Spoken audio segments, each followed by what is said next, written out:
telecommuting. Can you hear us, Jackie? Yes, barely, but yes, present. Thank you. And earlier this evening, Board Member Alicia Cruz resigned. And I am also present. Let the record reflect. Thank you. So, announcement of actions taken in closed session. E1, Government Code Section 54957.6, Conference with Labor Negotiators, CSCA, Management Confidential Superintendent. Information was received and discussed. E2, Government Code Section 54957, Public Employee Discipline, Dismissal Release. This item was not discussed. E3, Government Code 54956.9, D2, Conference with Legal Counsel, Anticipated Litigation, one case. Information was received and discussed, and direction given to legal counsel. E4, Government Code Section 54957, Public Employee Superintendent Evaluation. The superintendent's evaluation was discussed and provided to the superintendent, and the consensus was that she exceeded expectations. For board policy, the board will share next year's evaluation orientation for the superintendent by September of this year. We will now move to approval of the agenda. So moved. Thank you. Moved by Sarah Kirby-Gonzalez and seconded by Kobe Pizzati. All in favor? Oh, I'm sorry, roll call, because Jackie's, yes. Sorry, roll call. Sarah Kirby-Gonzalez. Aye. Kobe Pizzati. Aye. Jackie Wong. Aye. And I too vote aye. Thank you. We will now go on to communications, celebrations, and there is no celebration this evening. Student and association reports. Mr. Rosas is no longer, well, he's graduated. All right, thank you. So we will now go on to WSTA report. And there's no one here for that report? Okay, Don's not here. That's unusual. Okay, thank you. So we will move on to CSEA report. Mr. Gandhar is here. Thank you. Oh, you don't, no report. Okay, thank you. So now we will go to public comments. At this time, members of the public may address the board on topics that are under the jurisdiction of the board and are not on the agenda, although the board by law may not take action at this meeting. The board may limit the total time for public input on any topic to 20 minutes unless it chooses to waive the item limit for a particular item. Individual speakers may be limited to 3 minutes to comment on any topic. Public comments consisting of individual charges, complaints, or derogatory remarks about any district employee are requested to be submitted in writing to the administration in accordance with the district's complaint procedure.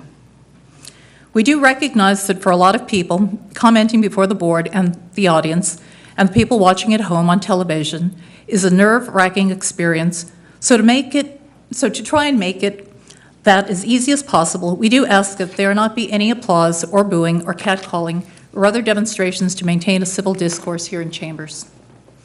The board respects the rights of members of the public to speak to us regarding matters on the agenda and other matters within the jurisdiction of the board. However, it is important for members of the public to recognize that comments regarding students other than the speaker's own children made during a public board meeting may be legally actionable as a violation of student privacy. Both state and federal law prohibit the board and others from discussing confidential student information in open session. To this end, be advised, if you reference a student's name other than your own student, you will be out of order and your comments may not be protected by the privileges that protect public speech. You could be found liable for such comments in legal proceedings. Furthermore, it is important for the public to understand that negative or derogatory comments made against district employees or others, even those made in a public board meeting, may be actionable civil defamation. As such, the board reminds the public that the district has existing board policy that allows the public to lodge a complaint against a district employee. This policy provides a comprehensive procedure for reviewing and responding to public complaints. This process provides a more thorough opportunity to be heard than is allowed under the open meeting law that governs this meeting. And our first public comment is from Martha Henson. Good evening. My name's Martha Hansen. I'm a community member, 41 years, and a parent of 3 young children in our elementary schools here in West Sacramento. I came here tonight to speak to a completely different topic, but recent actions kind of changed my personal agenda tonight. I have a special needs child. My special needs child has been forced to change schools, we'll say, due to severe bullying, which I know is kind of on the agenda later, and I'll speak to that more in depth. But this bullying is done more in part by school staff, we'll say, the very people who are supposed to protect our children. I don't speak to anything that I'm not educated on, well-versed, and I cannot back up without going into depths of my son's personal life and personal, information. One of the instances that has happened that I spoke to recently is my special needs child who has intellectual disability was pinned down by, mind you, this is first grade, sorry. My son's was 7 at the time. He was pinned down in wood chips on a playground, wood chips shoved in his mouth by not only one child, but this one child managed to get several other children involved. They proceeded to pin my son's face down into the wood chips and shove wood chips down his pants, to the point to where my husband and I had to bring our child home and pluck wood chips with tweezers out of our son's butt cheeks. This is one of many, many, many incidences, and that's not the most severe, but it's the most appropriate to bring up before the public and before you. Now, this had been reported several times along with other incidences. I know I'm running low on time, but the end result was that after I filed all my bullying reports and I educated myself on law and what to do in that incident, it was downgraded to be a mean behavior as opposed to assault, which it was, or anything else that there's, I think, 3 tiers on bully reports. And this was the lowest tier, considered to be mean behavior. No actions were taken. Mind you, like I said before, this was one incident, and these things happened all year. And now my child had to be removed from his school because of it. Thank you. Thank you.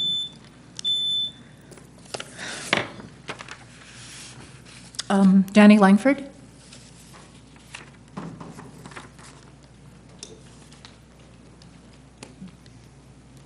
Hi again. So to say I'm upset and saddened by seeing Alicia leave the way she did tonight, I'm just shocked and saddened that she felt bullying was an issue per her letter that she read. Again, as I requested before you went into closed session, being the superintendent's evaluation was again on the agenda. It sounds like you actually did evaluate her. And being that you gave her the criteria that you came out and reported on, does that mean a contract extension was also given? Also, again, so the edification of those watching at home and the people here, superintendent evaluations have sometimes in this district been used to go behind closed doors and discuss things outside of the community's purview.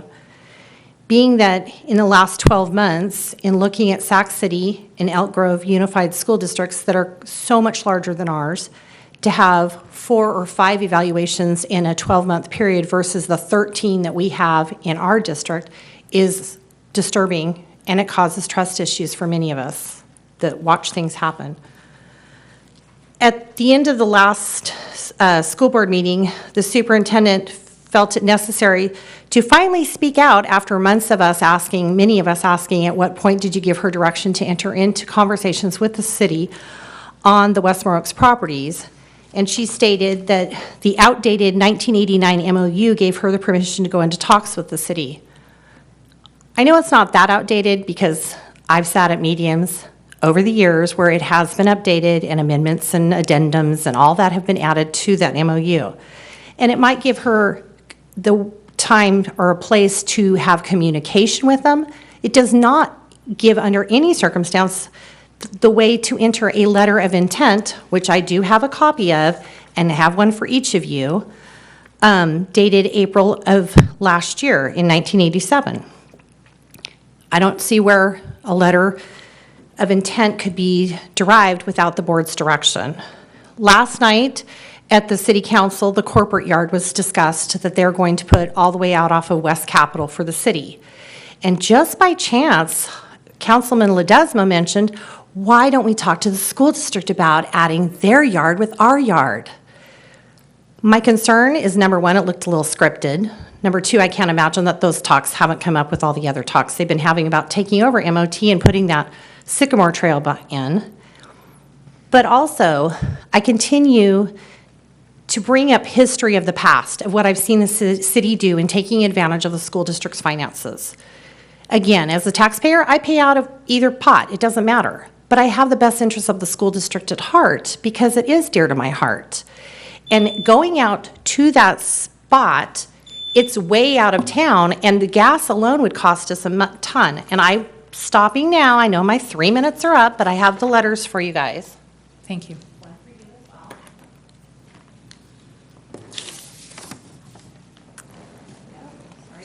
Thank you.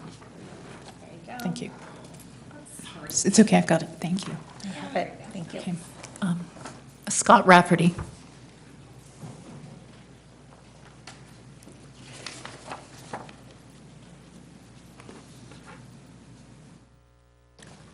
So last night, I was at a very long meeting of a school board with a culture that is a lot different than yours. And all of a sudden, I heard one of the trustees say something. One of the first things, nice things I'd heard a trustee say at this particular board, he said, "That was the best budget presentation I've ever heard." And it kind of startled me to hear something nice, and I started paying attention, and one after another of the trustees said exactly the same thing. And because I had never heard them agree on anything, this was really quite unusual. So I'm telling you what you already know, which is that you are very fortunate to have Chris Montbonitas here with you, and I hope you treat him well. Apart from that, I'm glad we're making progress on the transition to trustee areas. I did have a discussion about extending things with your attorney. I did not really. I told him I had some concerns, including essentially the ability of the plaintiffs to sustain activity over a longer period of time. I recognize that the statute's really very demanding, but it also has a fee cap, and it's hard to keep active for such a long period. Technically, you were supposed to be finished in 2 weeks from today, and there's 45 days after you get a bill to settle that. So I am concerned on that level. But I also just want to understand, I want to be flexible, I will be flexible, but I want to understand how it looks like you're doing some good things to reach out to the community.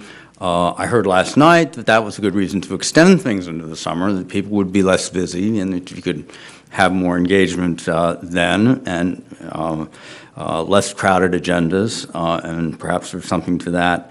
But I do hope we can talk about compressing it a little bit. There's no election urgency, obviously, and I also want to be reassured that, I realize things, the change in the membership of the board can affect your ability to reach consensus sometimes. So, but I wanted to have that discussion, and of course, I'm here to talk about the MAP criteria later in the evening, but I think this is something that, when it's properly done, can help bring the community together. And for cities, you have, of course, the waiver process, but it's a great opportunity to work around some of the awkward areas of the government codes, because you do get a little extra exceptions. So thank you. Thank you. So we're now moving on to board and superintendent comments. Jackie Wong has no comments this evening, so we will proceed on to Sarah Kirby-Gonzalez. Oh, I'm sorry. Forgive me. Sarah? Thank you. Okay. Thank you. And we have tonight our newest principal, Principal Koch. So we are very excited to welcome you into this new role.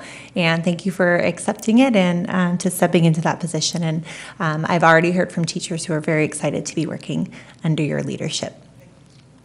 And I wanted to also acknowledge that we're losing a very important person in our community, which is Tony Marvelli. And so he will very much be missed. He does our music program over at River City, and that is a big loss for us. He has done incredible things over there and created a really wonderful program. And so I have no doubt that the boosters will be very involved in and also our superintendent, who does have a music background, in terms of making sure that we bring in a very good person into that position. They're big shoes to fill, but I know that that is a priority in our district to make sure that that position has somebody in it that we are happy about. I want to thank the board comments this evening. And in terms of the bullying report form online, I'm glad that was being used, and I'm sorry to hear the comments that were made tonight. So that will be followed up with. In terms of the superintendent evaluation being on the agenda, there are times where it's been on the agenda, but it's been reported out that no action was taken or that wasn't discussed that evening. And so it has not been discussed every time it has been on there. And I will say I'm very excited to have the superintendent that we have. And when I look back at the time when we had a superintendent search, we met with community groups. We had an outside group come and help us meet with the community, meet with staff, meet with the city and chamber and all of the taxpayers. And they said to us that they wanted somebody who could communicate, who could build bridges, who could come in and put the students as their focus, and who would be here to stay. We have had since 2000, I'm sorry to say, 6 superintendents, including 1 interim. And so I am very thankful to have the leadership of Superintendent Linda Luna, and we hold her to a high standard, and she meets all of those. And so I am very grateful for that and for the work that's being done here. And I know that our staff want that longevity too. We heard it very clearly when we did our superintendent search. And we have relationships now with our bargaining units that are met with every single month. We have our principal cafes that often the cabinet attend. The superintendent does her own PTO president's meeting. And I've also sat in on the high school student advisory meeting, which, as the superintendent has said, that is the most honest group there is, our high school kids. And so there has been so much outreach that was not here before our current superintendent, and a lot of ways to get involved. We want to hear from the community. We want to hear what you have to say, the good things and the challenging things that we need to improve, because there's, of course, always work to be done. But I have so much faith in where we are going, and I want to thank you for the comments that you make to us this evening. Okay, Kobe Pizzotti.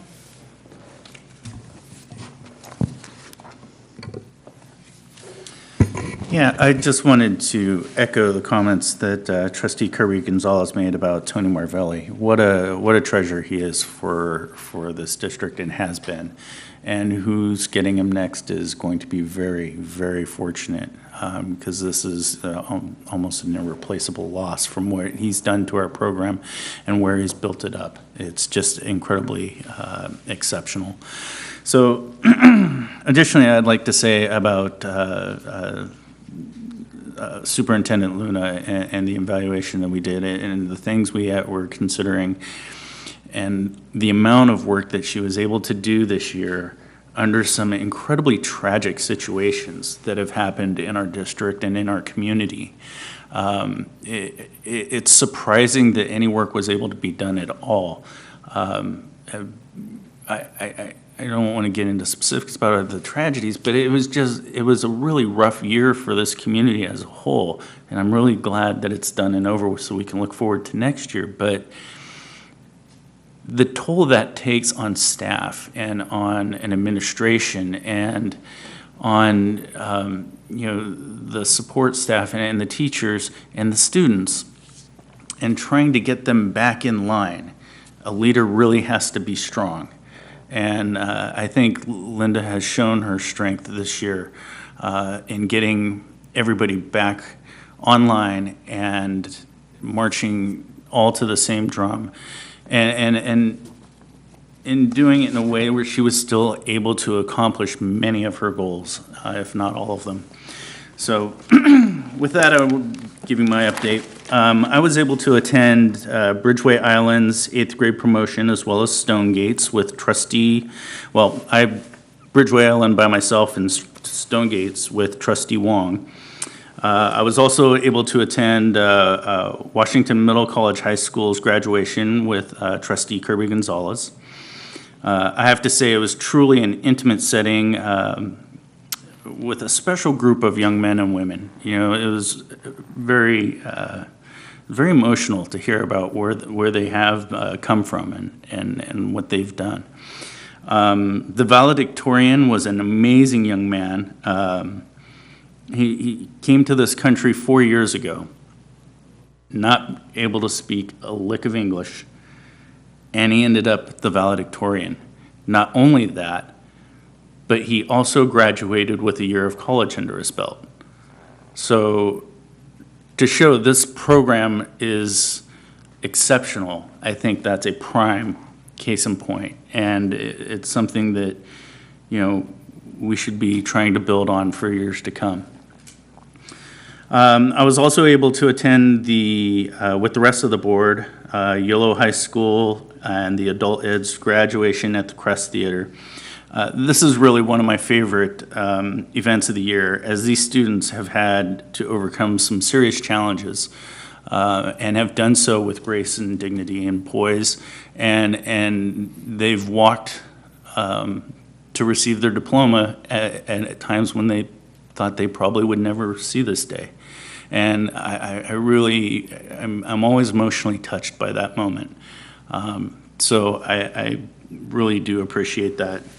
I was also able to attend River City High School's graduation at Rayleigh Field with the rest of the board. It was a wonderful night and a great experience standing next to Trustee Cruz as her son Sean walked across the stage to receive his diploma. Seeing how emotional and proud she was of him tells you everything you need to know about Alicia. She's a very strong and emotional person, and she really, really, truly loves her son and wants the best for him and our school district. So I will say that it was a very nice sight to see her be able to hand him his diploma.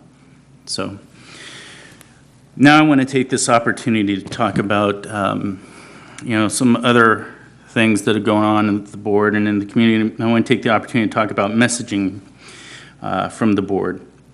In our board bylaws, it says that the president will serve as spokesperson for the board. The board has also spoke at length and agreed as a body that the message from the president will reflect the opinion of the entire board. I want to say that the political nature of the president's message in her commencement speech spoke largely about her political agenda, her accomplishments, and was more about her than that of the hard work of the students that were graduating. I spoke to several community members in attendance that were deeply offended by the comments made because they were not honoring the occasion, the sacrifices that were made, the obstacles that were overcome, the opportunity that lies ahead, the hard work that both the parents, students, staff, and administrators have put in to ensure that our graduates are college and career ready. I did a simple Google search on how to give a commencement speech, and this was the first item that popped up. Honor the occasion. Don't be fooled or lulled by the celebratory bravado of the day. Honoring the occasion means honoring the graduates. Yes, there is confidence, optimism, and good cheer under those mortarboards. There also is insecurity, fear, ambivalence, and ignorance. You have accepted a responsibility to offer all the inspiration, hope, information, humor, idealism, common sense, or advice you can summon. Whatever style and substance you choose, make it about their lives, not yours. Your target audience is not the parents, the media, the teachers, or yourself. It's the graduates exclusively. Most speakers inherently get that a commencement is an intimate occasion, not a public one. The best speakers understand that they, therefore, are deeply responsible to their audience. Your challenge is to memorialize the occasion as a compelling and inspiring message as you can muster, avoiding the lethal temptations of political persuasion, of complacency, and/or unrestrained ego. I was hoping we wouldn't have to agendize this issue to discuss again, but apparently we need to. So I'm going to submit a request to discuss the president's role in messaging under board governance so that we can discuss it in an open forum. Thank you. And I also attended the River City and the YOLO adult graduations with all the rest of the board members. I was very happy to actually provide the address because one of the things that I mentioned in my address was for students to actually become civically engaged, which I always have encouraged, reminding them that June 5th was Election Day. I got very, very good feedback from the community. They felt it was important for our students to have direction as they're going out in the world and assuming adult responsibilities. I had told them a story about a Navy SEAL who had sacrificed, and seen the incredible sacrifices that others had made to help their fellow family members and their fellow community members. This is a message that I think is very important for all, not just our students, but for all Americans to be aware of and to try and emulate. I think these are very important messages. I don't see them as being political in any way. Certainly my message of civic engagement was in no way partisan. So I think those are very important things to mention. I kept my speech actually very short, about to 4 minutes, because I knew that people were there to see their children graduate. I did remind the students that they were there thanks to the efforts of their parents and the teachers in the community who backed them. So now that our students have graduated, I'm going to mention that I also went to the graduation ceremony at Westmore Oaks. My granddaughter attended with me, and it was fabulous. Some of these children had been together from first grade all the way through 8th, and they were looking so forward to entering River City High School. It's always a wonderful event to see. My granddaughter actually started at first grade. She had to leave by the time she got to 3rd grade, but she's looking forward to attending River City next year. Let's see now. We had a wonderful and very, very successful meet and greet. We had 17 community members attend. And it was wonderful because Alicia Cruz was there and actually was the main person who spoke about bullying issues. This has always been a passion of hers, to get community feedback, and that's exactly what we did. And for once, unlike these meetings where we can't really talk to you because we're prohibited from responding back during public comment, we had a great opportunity to get out there and talk with other community members, hear their concerns, and we got some great recommendations as well as some feedback on other issues, not just bullying, but other things that were going on in the district. And I want to thank the people. I see some of them who actually came to the meeting, and I want to thank them again for coming to the meet and greet. There were quite a few very good recommendations made about bullying, and one of the things that community members there were very anxious to do is to form their own community board where they would address issues of safety and bullying, and this way they can also, provide feedback to us so we could have these open conversations. And let's see, I believe the other issues were, of course, Westmore Oaks came up, so this is something that I thank you for coming, because we'll get to hear a much more comprehensive and detailed plan from the city who's here. And let's see, I believe there were a lot of recommendations and comments made, so I won't go into everything that was said, but I want to thank you again. We're hoping to have a few more of these meet and greets and hear what you have to say. Yes. And I just want to say that I'm really saddened by the fact that Alicia Cruz has resigned this evening. Alicia was the most recognized and certainly, I feel, the most trusted board member here in this community. Everyone knew Alicia. She has not just been an active board member, she was known as a snack bar lady. Everyone knew her. And this board will definitely feel her loss. Thank you. So we are going to move on now to, let's see, where are we? Thank you. Superintendent update. Thank you.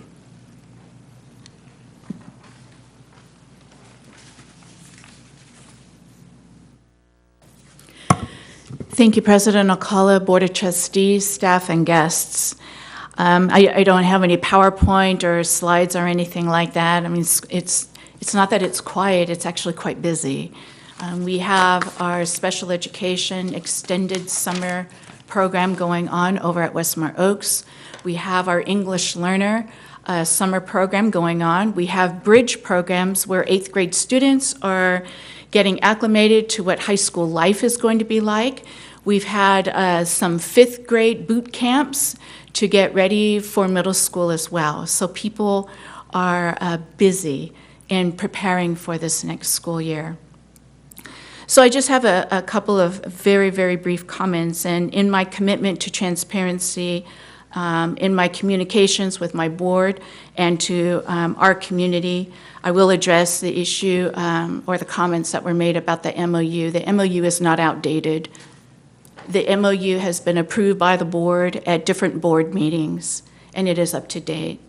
The MOU, in working with the city, allows the partnership to discuss how the community, but first and foremost, our students, how our students can benefit from any kind of collaboration and partnership in which the city could assist us, such as they do with the Bright Park and the Elkhorn Park. And this evening, the board's going to be getting an update of information from the city itself in regards to options and thoughts about the Westmore Oaks Middle College High School fields for our students to be able to use, and also what the city's projects are in regards to the bicycle crossing.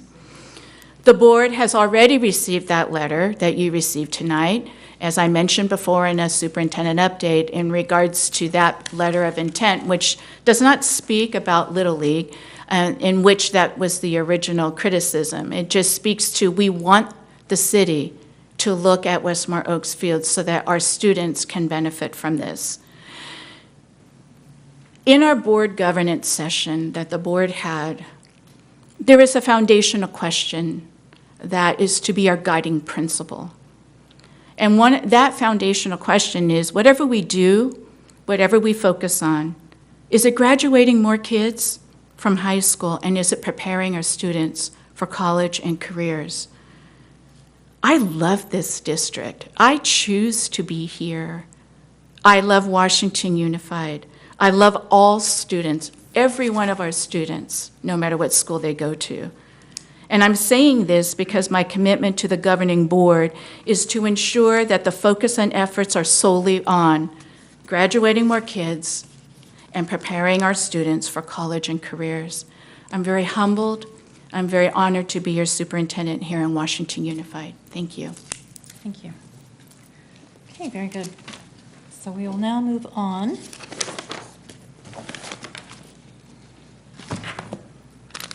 to the consent agenda, but I'm going to pull, just for clarification, 9-7, 9-12. I'm sorry, Sarah, thank you, N12, N7, thank you. I just have one question on each.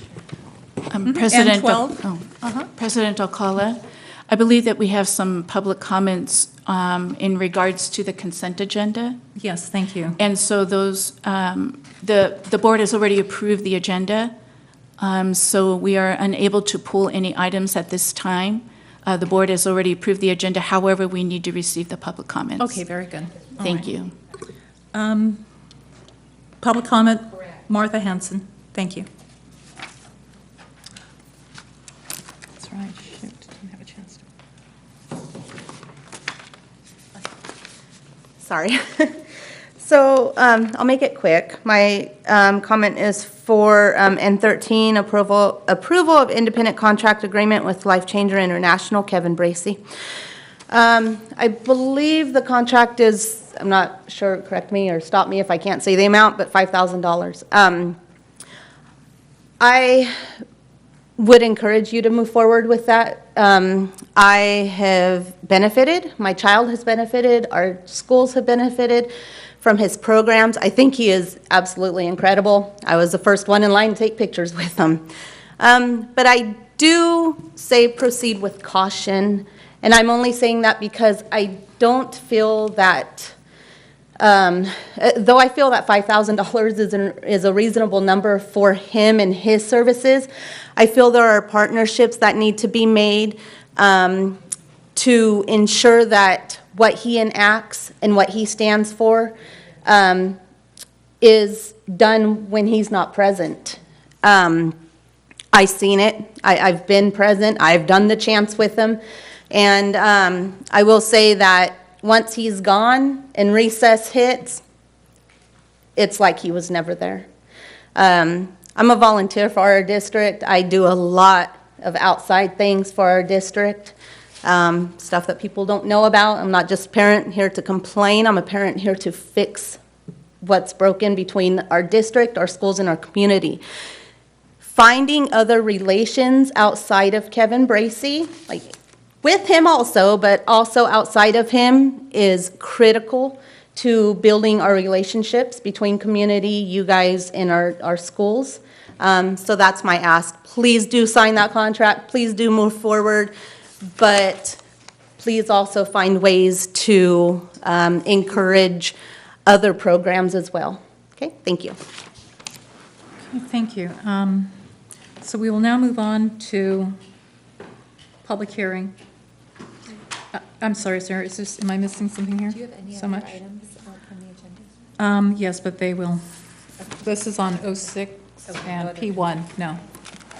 All right, so we will move on to 01, waiver of River City High School physical education requirements for a 4x4 block schedule. Andy Parsons, Assistant Superintendent. We didn't approve the agenda. We didn't approve the agenda, I'm sorry. No, we didn't approve the consent agenda. If you have something to pull, Well, that's what I thought, Superintendent Luna. I had called for the consent agenda, to pull items from the consent agenda. Sorry, whatever. That was the agenda we had approved, but not the consent agenda, so I was going to pull items. To pull the items from consent agenda, it would be pulled during the approval of the agenda. Okay. All right. All right. But we need to take all public comments in relation to all the consent agenda items. All right. Yes. So- I'm sorry, sir. I made comments, or we did the board comments, correct? Okay. All right. All right, so we will move on. Right.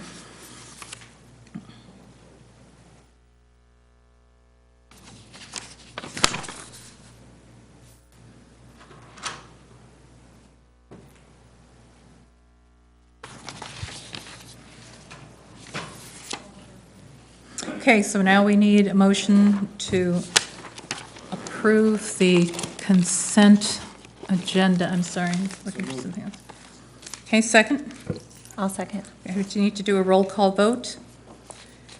Sarah Kirby Gonzalez, Aye. Kobe Pizzotti. Aye. Jackie Wong. Jack? No, she's not going to. Jackie's not present. Oh, okay, all right, thank you. And I too vote aye. So it has been unanimously approved. Okay, so now we will go. Thank you.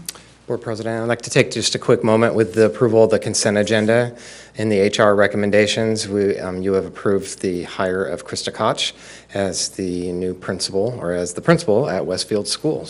And she is here this evening.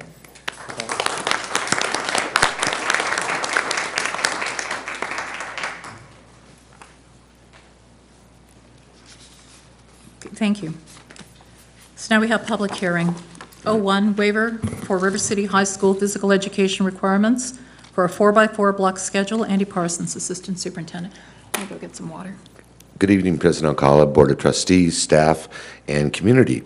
Tonight I bring to the board 3 public hearings.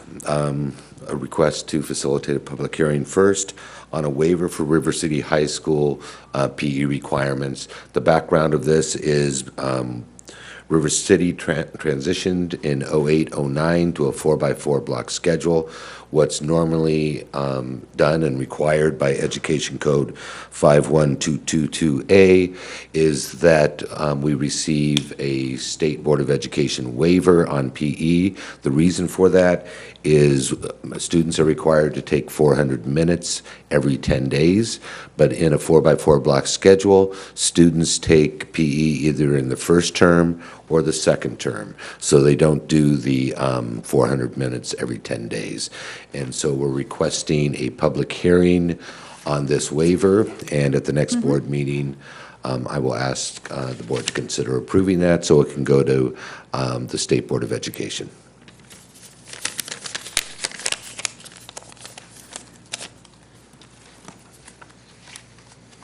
Any questions?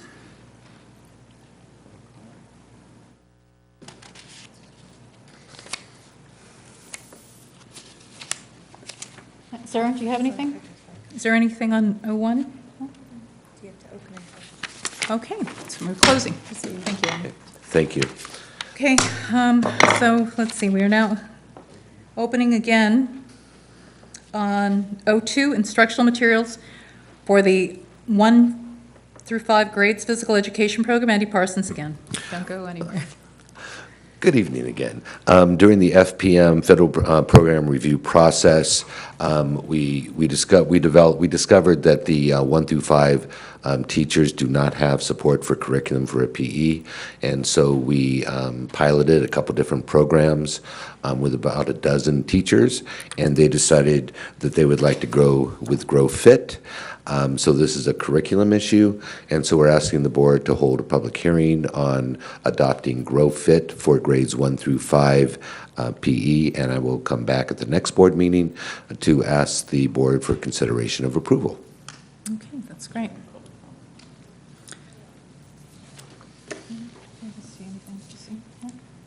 06. All right, closing public hearing. Thank you. Thank you.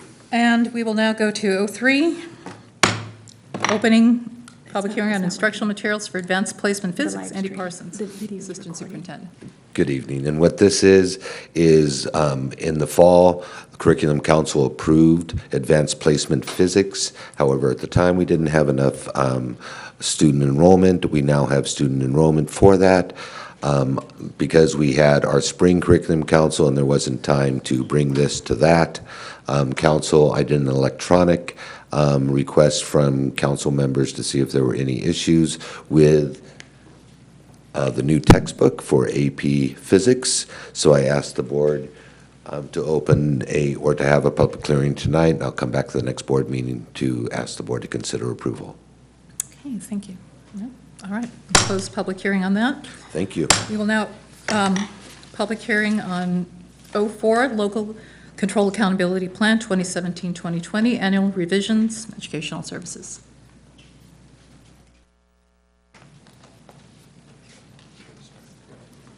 So I get to start this. Thank you. Good evening, board, community members, and cabinet. I'm waiting for the PowerPoint to come up. Tonight, we're going to be talking about the LCAP that we sort of went over on April 18th, let you know what revisions we made to the 3-year plan. As you know, it's a 3-year plan till 2020. Is there a clicker? Oh, that would be me. So our plan is aligned with the 8 state priorities that I will let you take a look at. I don't want to read them to you. But those 8 state priorities are from 2013 when LCFF came into play. So our 5 goals for Washington Unified have not changed since 2014. We're talking about college and career readiness, educational opportunities, high-quality teaching and learning, positive school climate, and community engagement. There's been a couple tweaks. College and career readiness used to include the 21st century readiness. However, since we're 18 years into the 21st century, we thought we could leave that language out, and that wasn't just us, that was stakeholder input as well. And finally, goal 5 used to be parent engagement, but since we're looking for more than parent engagement, there was a consensus to change that to community. And I'd like to thank Trustee Kirby Gonzalez because you talked a lot about our outreach to the community, which is part of what we do for LCAP. So as you can see, the list is long and there's more input than even that's up there. But I'm really proud of the work that the LCAP Parent Advisory Committee has done. That group has been consistent the last couple of years, and at our last meeting, I asked them informally, who's going to be with me next year, and every hand went up. So it's really nice that we build capacity, so we go from, I want my kids to have fun at school, to the point where they're actually giving really clear strategies on how to make that happen as they learn the process. And then you could see we have a district site leadership team. We've had leadership meetings with our principals and our leaders from the district.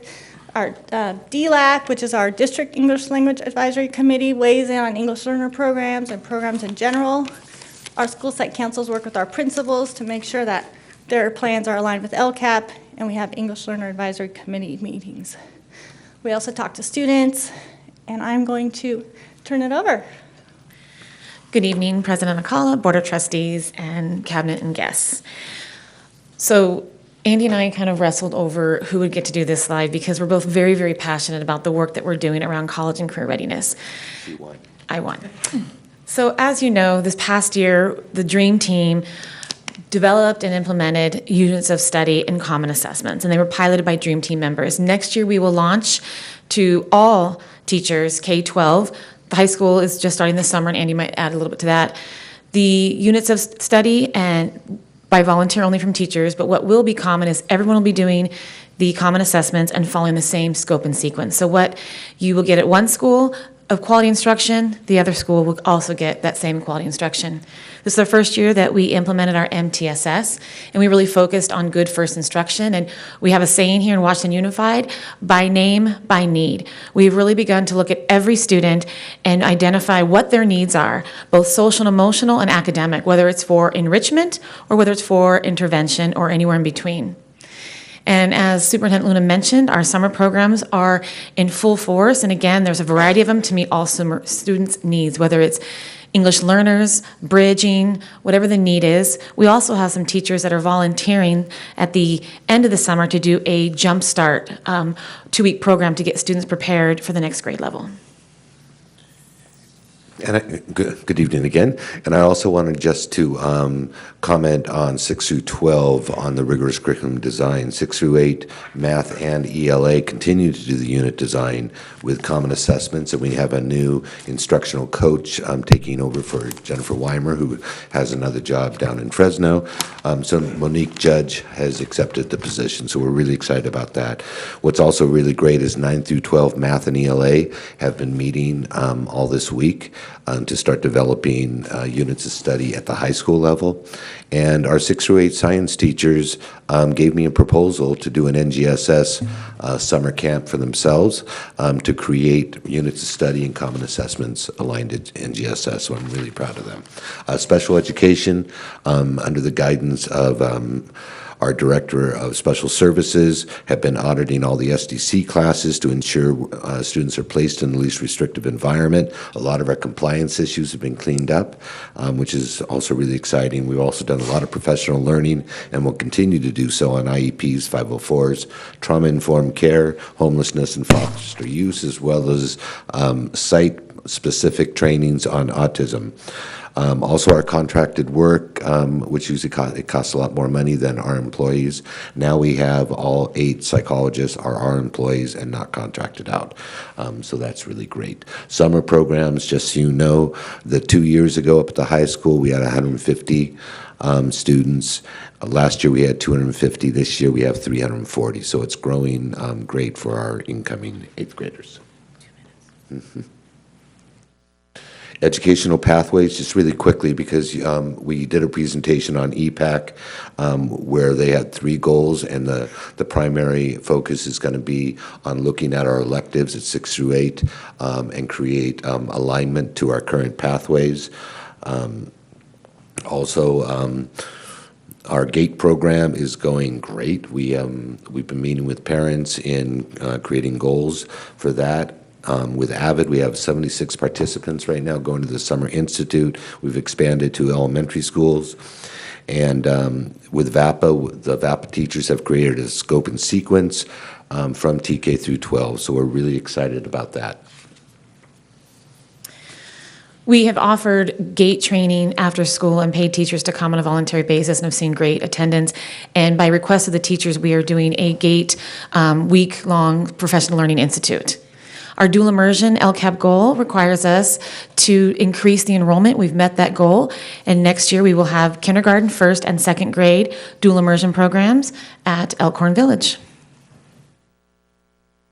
And this slide, actually, we need to say how great our negotiations was, because the professional learning, we now have every Wednesday professional learning. We had a 2-day leadership institute right after school was out, focused on professional learning communities. So teachers will be getting together every Wednesday to look at student work and look at our rigorous curriculum design and our MTSS. We have now on the contract 2 days of new staff orientation and training in order to recruit, retain, and develop our staff. So that's really exciting that we have 2 days now with our new teachers. I'm really excited that our classified staff are now beginning to receive some of the same high-level training that our certificated staff. Our special education staff receive training for our paraeducators. For the 2nd year in a row, we have sent a team of paraeducators to the the state CSEA conference. And this group of educators came back so excited that they are working over the summer to plan monthly professional learning opportunities for all classified staff that'll be voluntary but paid for. And the last 2 bullets, the professional, I'm sorry, there's, oh yeah, you took that, sorry. The social emotional support for MTSS, Jerry Smith has been working really hard to connect our social workers and outreach specialists more to the sites than at the district level to support our kids. Professional learning on alternatives to suspension. I heard comments about Kevin Bracey. We're also looking into restorative practices in order to support our students in different alternatives and just suspending as well as bullying.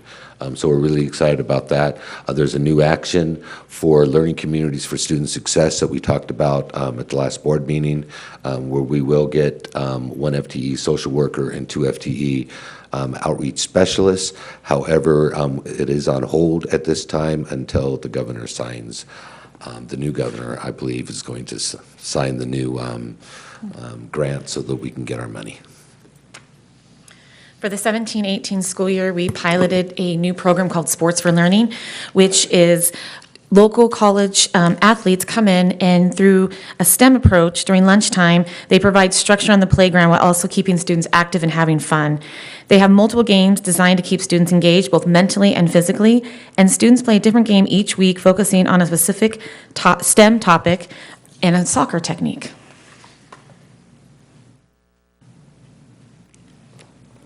Goal 5, community engagement. So we didn't make a lot of changes here. We're really staying the course and just continuing those contacts and going deeper with our parents and our communities so that we're really establishing relationships. Our full-time Russian and Spanish translators have been amazing. They are working 8 hours a day, and they are knocking at my door. Can I get some more? I reached out yesterday because they're ready, and there's so much that needs to be done, and it makes our community feel so good to have that going on. And then our fingerprinting program that we started last year, where parents don't have to jump through a bunch of hoops. They can get fingerprinted. I think our goal was 450 contacts, and I think we're well over 500, or even twice that. So it's been amazing. We have noticed that parent universities are more well-attended when they're at sites. So we are going to a site-based program next year offering parent universities, and we haven't added any actions or personnel from there. So are there any questions of the board? This is a public hearing. If you Can I could- make one comment? Absolutely. I just want to remind the board that YCOE, Yolo County Office of Ed, does look at this, so I'm anticipating that they will come back with some changes that won't be content related, but there will be some, I'm sure, some feedback from them. Wonderful, thank you. Okay. Wait. I want to make a comment, or a question, actually. You mentioned that the two counselors are on hold until the new governor comes in? Is that what you're telling me? We're still waiting. Do you have word on that? I believe that the current governor will sign shortly. It's just on hold. Okay, because what you said was a new governor. That doesn't mean, that means until January 2019. That's correct. I misspoke. Okay. Yeah, we are hoping to have it signed before July 1. Okay, thank you.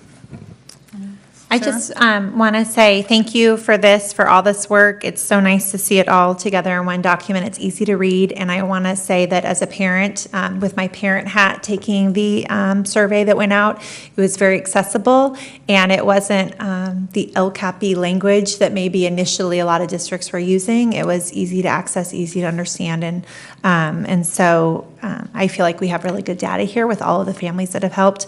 Maybe a suggestion for us is that we, I don't think we've celebrated this group of parents, but maybe we can recognize them in some way for all that they've done, because this is very important input that they give us. And my own, I'll just make two very small comments because they came up. And one would be, as I so appreciate the training towards understanding our students who are identified gifted. And as we look at placing students, the nice thing about having multiple teachers at grade levels is you can make sure that you're placing students that maybe need a certain personality or certain training. And so I hope that those teachers are serving the students that they are being trained to. Gwen did a beautiful celebration for our, there's not LPAC, our LCAP Parent Advisory Committee, but thank you for that suggestion, and we will definitely be honoring them publicly at a board meeting in the future. Good, great. And then my only other, just a comment, it doesn't need to be addressed, but is just what the scope and sequence may look like, is just a reminder, of course, to our staff that these are tools, and maybe your students you find need, one classroom might need a little bit more of this, or another one a little bit more of that. So I'm so happy to see common assessments, and I just hope that scope and sequence can be a nice guide or tool, but that if needed for students, it's not a day by day or something. And I just want to assure the board that this is a process, and we really believe in continuous learning and improvement. So this is our plan. We're going to act upon it, and then after each unit, a survey is going out to all teachers to provide feedback so that we can refine it. And our goal is to really build a digital library of resources. So to your point, that what works for one might not work for another student, and so that there's a plethora of resources to choose so that we can meet students by name, by need. Great, thank you. Okay, thank you. So we're now closing that public hearing. Thank you. We will now open public hearing 05, Washington Unified School District Budget Fiscal 2018-19. Paul DeSario, Interim Assistant Superintendent of Business Services.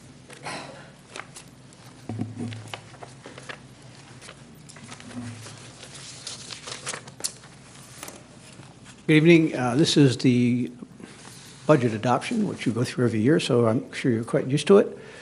So if we go to the second slide, please. Or do I do that? I'm sorry.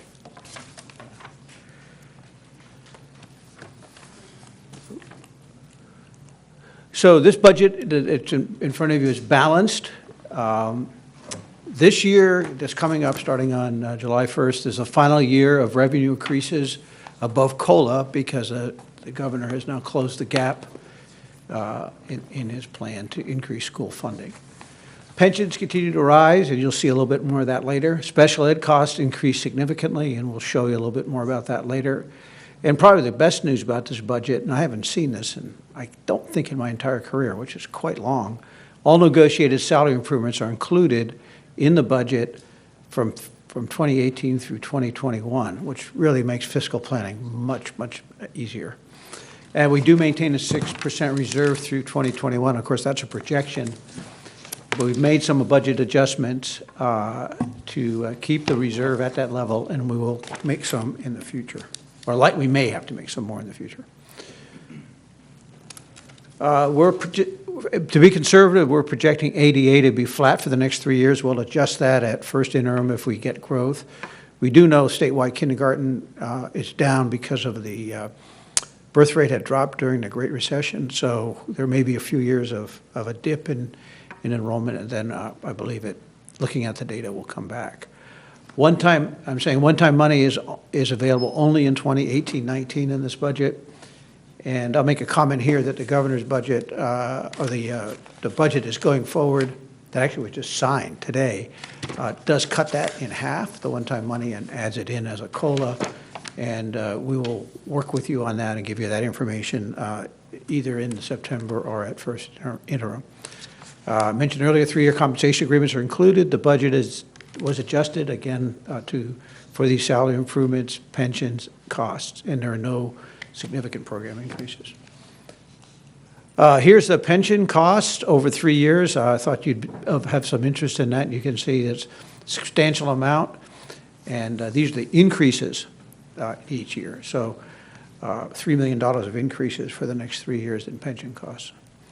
Special education costs, you can see, rise dramatically over the last 2 years, up almost $3 million. This is primarily due with compliance. The district was out of compliance, as you know. And salary increases are included in this 2019 one, so that does add a little bit more. And then finally, the salary improvements and the elementary prep is equal to about $3 million over the next 3 years. Actually, quite modest. And you can see that actually the other costs are higher than the compensation. And so these are some budget adjustments we made. 7 unfilled positions were eliminated in the current year. And we reduced professional learning budget. And then 12 outside of classroom certificated positions were reduced, or projected to be reduced in 1920. That action the board will have to take next year. And then finally, this is the actual numbers for those of you who are interested in numbers, and you can see our reserve in 2021, based on this projection, goes down to $600.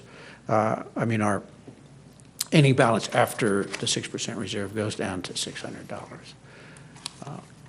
And then finally, this future fiscal year's final state budget was passed. There will be a trailer bill, which may adjust some things. Facilities issues, as we've talked about. Enrollment.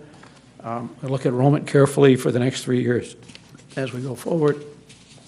Unfunded retiree health care, the negotiating team did make a minor adjustment in that, so that's, but it's quite a few years out. So that will have to be readdressed. End of significant enrollment growth mentioned already, pension obligations, and then an effort to control special education costs, because the district cannot sustain another $3 million special education growth. So with that, that's the end of my presentation. Any questions? Yeah, that's a question. Okay. Yeah. Okay, so were these numbers based off May revised numbers? Correct. Okay. So what we're looking at is even an increase in funding in the proposed final document that the governor signed today over the May revise allocations. So that's actually not the case. Because what happens is the current one-time money is at over $300 a student. It drops to about $160 a student, and that money is moved over into the COLA. So the result is that the amount of money we receive this year will probably be roughly the same. Might be slightly less because some money was allocated for, I think, some preschool and some other needs. So I just have a very rough analysis of that I'm just giving you tonight. But didn't see any additional money coming to schools. it's above the cost of living. Apparently there's 0.7. That's correct. It's about 0.7%, but they just pulled it out of the one-time money. Out of the, right, no, that's what, I got that, right. Okay. So they were gonna give us a one-time bump of I think it was 1 point something billion. Right, and they cut it in half. Right, and they cut that in half. put it in They the put COLA. it into ongoing, right. So the good news about that is the out years will be Right. better, but the current year probably won't change very much. No, I am cognizant of that. I just, as we move forward, I'm hoping, while we're getting the grant for the counselors, I want us to at least start to look at and discuss the option of getting another school resources officer into our fold of 2. I think unfortunately, it's the community in which, or it's the world in which we live that is driving the need for these officers, and they're such a huge benefit and a part of our MTSS team that I think that this needs to be a priority that we look at as a board going forward. So, and I just wanted to say that because I know our new CBO is going to be in the. I noticed you're looking over there. Right. I was glad you were too. That's it. Okay, Board Member Kirby Gonzalez has a comment. Okay, thank you for this. It's so nice to have these contracts that have been long, our teachers and also our classified staff contracts in place so we can help budget. So thank you to everybody in the room that made that happen. I have a question, and you might not be able to answer this, but maybe somebody else on staff can. When we look at our special education costs, I'm wondering if some of this cost is serving students that are not district students. So that maybe are at charter schools or in other areas that we serve. We'll have to get you an analysis of that. I don't think we know off the top of our head. I don't need a number, I'm just Okay. wondering if part of that is. Yeah, the increased special education costs include the work that we've done this past year in getting in full compliance. The other issue is that we do have growing special education identification in not just our district, but also our charter schools, of which we are responsible for the costs and services for 2 of the independent charter schools that are within our district boundaries. Those increased costs also include the inability to find qualified special ed staff. Therefore, we've had to contract services which are higher than hiring your own employees. And thirdly, we've added a lot of training that has been well needed for all of our staff. So we really increase a lot of expenditures. The compliance was huge because we had to provide compensatory education and make up time. So may I ask, following up your question, so Linda, do we get reimbursement for these independent, none? Okay. In terms of the independent charter schools, our MOU that we have with our charter schools was put in place 2 years ago in regards to special ed services. There is a reimbursement based on a ratio. It is not dollar for dollar or cent to cent. And so we are watching this very, very carefully because no decisions from the charter should be without a Washington Unified voice at the table. Thank you. Is it possible that some of these students are, I know I see one of the independent charters in this city that buses a lot of students in. Is it possible these are students that are not West Sacramento students? That is correct. Okay. And the law states, and we've really gone round and round about this to really understand what our true responsibilities are when we have approved charters in our district. And no matter where the student comes from, if they are attending the charter within our attendance jurisdiction, then we are paying for those services because it is an independent charter program.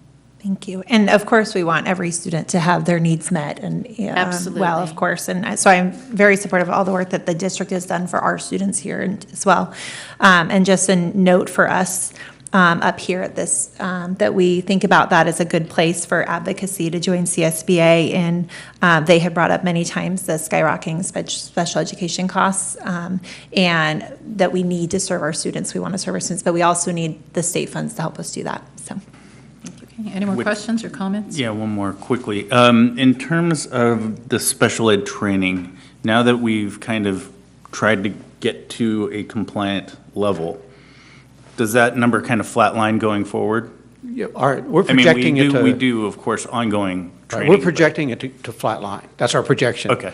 But it's subject to either more children coming, or other non-compliance issues or state funding. So it's hard to project, but right now we're projecting that Or new statutes. Right. We're projecting that we've peaked and we're just going to pull it forward. Cool. Thank you. Okay, we will now close public hearing 05, and we will go to 06, pre-map input on trustee areas. We do have one public comment. Scott Rafferty.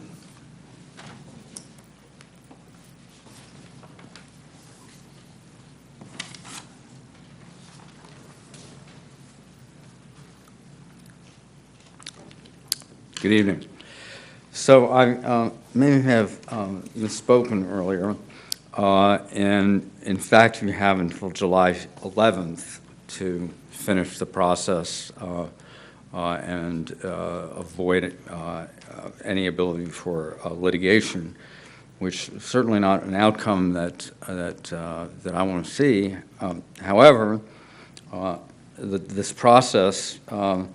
You have 3 pre-map hearings instead of 2. Then you have a board discussion of line drawing criteria, which is not a good idea.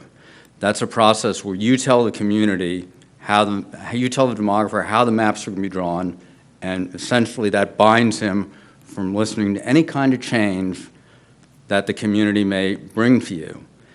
And that's really the opposite of what the process the legislature was trying to accomplish.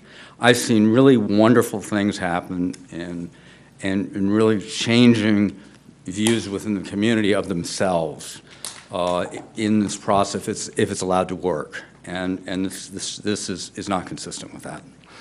Then you have 7 hearings instead of 3. And your first hearing doesn't begin until, the first map hearing does not begin until after the 135-day period has been over for more than a week. And then you go on through the end of September, about 10 weeks later. I really didn't anticipate all of this, and it is further complicated by having less than a full board. And the prospect of having tie votes or other things that could further delay the process. I mean, I know this is, I've already come to appreciate the special culture in this community, and I have very high expectations for your ability to really do something wonderful with this. You're a small community. I don't know why you need to have 7 map hearings or 3 process hearings. You're not getting a lot today, and I don't know that that drawing the process out is going to help. So I think it's, I need some reassurance that we are on track, because I never contemplated we would be, so far behind. So I will look forward to getting that, hopefully, from your attorneys. But I really hope you make this process work and make it work quickly. Thank you. Thank you. Okay. So we now close the pre-map input on trustee areas. We're going to move on to P, information discussion items. P1, presentation of drafted plans for Westmore Oaks School playfields renovation, City of West Sacramento staff, and Paul Desario, Assistant Superintendent of Business Services. We do have one public comment, Danny Langford. Oh, I'm sorry, Danny, right after. Do we have a comment or not? No, it'll be afterwards. Okay. So I'm here to introduce to you the people who are here with us tonight. And we have our principals from Westmore Oak, Eric Westberg and Stacy Falconer. Then we have from the city, Cindy Tuttle, Parks, from the Parks Department, Tracy Michael, also from the Parks Department, and Edgar Medina, a civil engineer with the city. And is Brian here too? Yeah, there you are. And Brian, who's a consultant for the city. So with that, we'll go to the next slide, and let the Go ahead. Good evening, President Akala, members of the board. I'm Tracy Michael with the Parks and Recreation Department, and I'm pleased to be here this evening to share information with you about our department's coordination with the district to explore new recreation and access opportunities for both students and our city residents. As mentioned earlier by Superintendent Luna, the city and the district have a long-standing history of partnering to develop and maintain parks. We started discussions with the district over a year ago about exploring options for renovating the playfields, both at the Westmore Oaks school site as well as the Washington Middle College Prep charter school site. At that time, we were also getting ready to update our Parks and Open Space Master Plan, and so as part of that effort, we included funding to coordinate with the district to develop some initial concepts for the two sites. Did you take my, oh, you got my clicker? Before walking through the concepts, I did want to point out, you can go back one really quick. I just did want to highlight that the information used to develop the concept plans was based on information generated from a community needs assessment that we recently completed, as well as multiple meetings with the school district, including the two school principals, to identify programming opportunities for both students and the community that might be incorporated into the renovation of the playfields. I also want to highlight that these are initial concept plans and are completely contingent upon additional district input, as well as both near and long-term site planning and funding.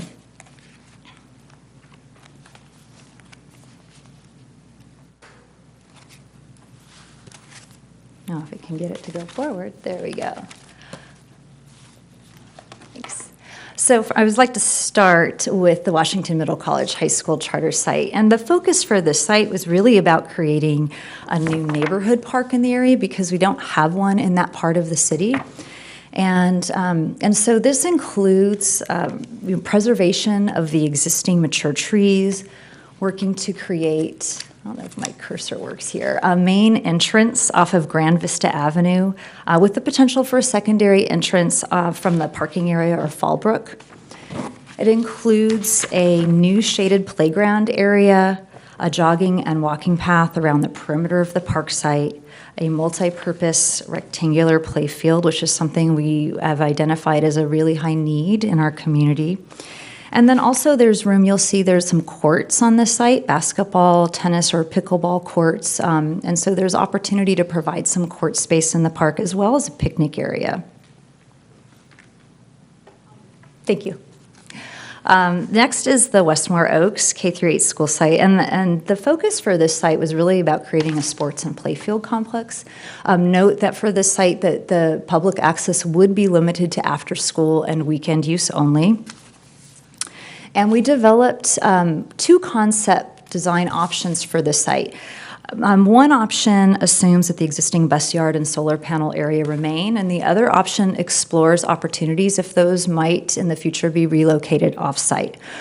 Important to note that both options provide viable recreation opportunities, and both options are reliant upon additional district input, and as I mentioned previously, both near and long-term planning for the site. Okay, so these are the two options, just going to walk through them, kind of starting from the bottom, working up. You can see they're very similar with the exception of the very southern portion of the site. The potential renovation of the playfields can accommodate multiple different types of playfields, 2 to 4 baseball fields with lighting, including a scores tower and a restroom building, depending on which option. Can also accommodate 3 new rectangular fields with lighting, one of which includes a running track. And then also there are courts for basketball and tennis or pickleball.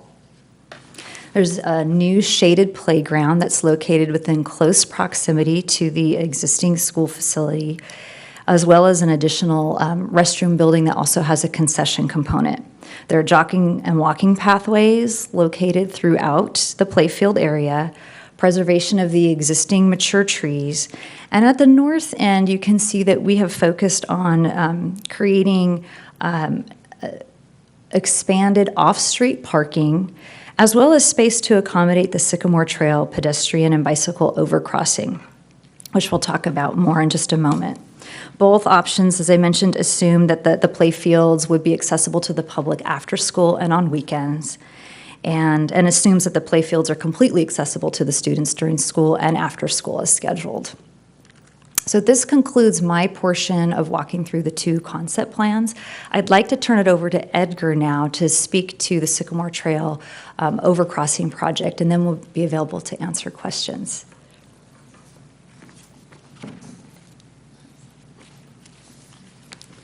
Good evening, President Alcala, Board of Trustees. Give me a second here. The pedestrian overcrossing project has been a project that's been underway for approximately a year. As background, in 2013, the City of West Sacramento adopted the Bicycle and Pedestrian Trails Master Plan that identified a trail component along the Sycamore Avenue that will connect the north-south of the town to the south part of town. So part of that system would include certain phases that would cross from West Capitol Avenue down to Stone, which represents, in essence, Phase 2 and Phase 3 of the project. The pedestrian overcrossing itself is Phase 2, which would take us from the Joey Lope project that was recently improved at Evergreen and Sycamore and West Capitol, and take the project, the pedestrian overcrossing, all the way to the northerly limits of the Westmore Oaks Elementary School. What's shown on the screen right now is the southern landing of the pedestrian overcrossing as it lands on the Westmore Oaks facility. This lands currently on an existing paved driveway or parking lot. The way that it's currently designed is we have the ramp that ramps to the east and then touch down close to the westerly end of the parking lot. Now, we've been coordinating with both city staff with the Parks Department as it coordinates with the reuse of the improvements to the Westmore Oaks fields, as well as the principal and staff at Westmore Oaks Elementary as to what would be the concerns or components that would be of concern to incorporate into the project. So the project will be, as you see here, we'll have some safety components. There's going to be some railing. That would be a full height fencing, wire meshing, could be up as much as 9 feet. So it's going to be, I'll show you here in the next, oops. Yeah, so the overcrossing is railing and fencing. Like I said, we have a couple options. Right now, this is just the conceptual intent, where we would have 1-inch squares meshing and 2-inch squares for the full height.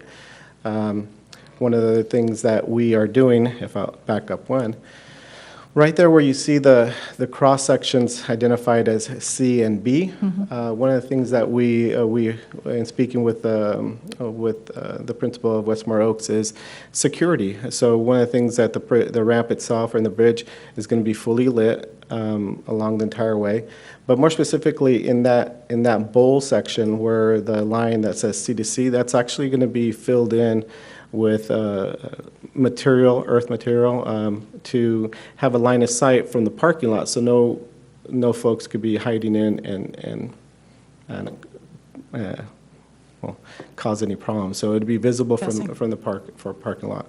The other things that we want to coordinate with the park's renovation plans is also, this is an independent project in of itself, but we are going to make a connection at in terms of when the park is open. There would be at the circular landing right there, kind of close to where it says B. There is going to be a connection to whatever the use ends up being and proposed layout for the park. But during the closed periods of time that the park is not open, the people continue to have their access to the street. So that gray sidewalk is our actual connection point to Clarendon, where then the trail continues on Clarendon and then ties into the Phase 3, which will take you south of the MOT facility and down to Park and Stone. We currently, from a project status standpoint, we are nearing the end of our environmental document. We're very close to circulating the document for certification, which we intend to take to council in July or August, which at that point then we would be getting close to initiating our right-of-way certification. But overall, the general milestones that we're looking for is finishing up the design at the end of the year so we could advertise the project in March or be ready for construction in March of 2019 and then be complete by April and March of 2020. So we do have a one-year construction period. That concludes my portion. So this is really, this will be the last slide. This is a request we have from the city and from others that how many kids who attend that school live where. And as you can see from the diagram, the little dots are kids, and obviously they're all jammed together. But there are about 60% of the children that attend Westmore Oaks live on the north side of the freeway. So that so the question is in terms of that access, would that be a better access than currently having to go under the underpass for the freeway? And so that would be a question that you might want to address to the principals later on in our discussion if you so desire. So that is one of the slides you're reading. Go ahead. Just the next steps. Yeah, so the next steps, approval of the city would request that we approve the bicycle pedestrian overcrossing via an amendment to the existing MOU. And when funding is available, the city and the district would jointly plan the new field. We talked about whether or not we could do that field without renovating the school, and it doesn't seem like it would work. So I think we should just wait until there's money for both the school and the existing field. And then another MOU for the development of Washington Middle College, but that'll be at a later date. That's not immediate. And then the request of the city to the board to support the park development plans for both school sites. So that concludes our presentation, and we take questions. Anyone have any questions? Yeah, I have a. Yeah. Oh, yeah. Oh, Who's that? thank you for the Dean. reminder. Okay, Try to Danny moderate from Langford. here. So go ahead. Public comment for Danny. Danny Langford. What did you have? Yes, I do. Okay. Public comment. So sorry. So I'm going to continue to speak my concerns. This is a huge issue. This is a huge safety issue for the Westmore Oaks properties, both old and new. At the recent Parks and Recs Commission meeting, there was community members from that neighborhood that were blown away that this has gone this far without them having any knowledge of this. And they were elderly people in our community that live there. Again, I request, if you haven't been to Joey Lopes Park, go sit there for a little while, because that's where the entrance to this bridge that's going to dump down into the Sycamore Trail is coming from. That's the start of it. I've sat there and watched drug deals go down. I've watched homeless people camp there. I've watched other shady things go on there. That is concerning, because I don't want to see that dumping at our school, and I don't think any of you want that either. The trail being open all the time, that's a huge concern, huge concern. Why has this not been shown renderings at the back of that property? Again, even Matt Hargrove, who's not my favorite person necessarily, but he even made that comment at the Parks and Recs Commission meeting. Who's going to pay for all of this? When the mayor has consistently and continually said at 2x2s and every council meeting around that they have no money, the parks account has $0. He said at more than one 2x2 that the school district has better access to funds than the city does. And again, I refer back to the way the rec center was built, how the city was going to front that money, and at the 11th hour, oh no, you have to add it to your bonding capacity as a school district. That's not fair to the school district. It's not fair to the students. And that is my concern, because I've seen it done time and time again. And when the mayor even says that they can't afford to maintain those fields, and the superintendent's saying at the 2x2 that we can't afford the manpower or funding to maintain those fields, who's going to pay for it? And grants are great, but matching grants whose numbers don't even total or add up to what we originally were told that whole bridge was going to be, let alone what the trail and fields are going to be, that's a huge concern, because the district has to have the money to be able to maintain those fields, not just to build them. And if the MOT yard and solar fields are absorbed, that's stuff that we just paid to have some of that stuff done. Who's going to pay for all the removal of that, moving of it? Where is it going to go? I mean, there's so many things, and to push you up a deadline of June 28th that you need to approve this, I don't think that that's okay. That's putting your backs against the wall yet again. That's something that shouldn't be just that kind of a decision. Those are my comments. Thank you. Thank you. Do we have any comments or questions? Yeah, Okay, we have a few. I have a couple, actually. So, kind of being a baseball nut, I'm going to have to ask about the baseball fields. So, the four ball fields or two ball fields options, do we have size and dimensions on those? Are we making this a baseball complex where since you're having lit fields, they're going to be potentially used for night use, correct? Yes, I'm so glad you asked that question because I actually took notes about this. So the fields, whether it's the 2 fields or the 4 field options, they're all the 320 foot baseline fields. Okay, so these are going to be full use baseball fields that would be, 320 foot baseline. That's all I can say. Okay. I can't go beyond that. I apologize. So are you talking down the lines? Okay. Are you talking down the lines 320 The bottom line is it hasn't been decided yet. These are strictly really conceptual, so it's really up to all of us if we want 320 or Little League or adult or softball. None of that's been decided yet. Okay. These are strictly conceptual of what could be put there. Okay. Good. But again, I think it's really contingent on what happens with the school site, because that will really drive the needs of the school obviously need to come first, and that will drive what other intramural stuff you have to have. And we'll actually work together as you design your school to determine, okay, what's going to give both of us the best bang for our buck, whether it's Little League, adult, whatever the case may be. Okay, so then here are my suggestions on the baseball fields from a guy who's played on them quite a bit. The idea would be probably a softball field and a Little League field, which are both the same dimensions, so you can do that. The fencing can be moved backwards or forwards if you do a portable or movable fence, so that's it. And then 2 full-size adult baseball fields that can be used for our Babe Ruth League and what have you.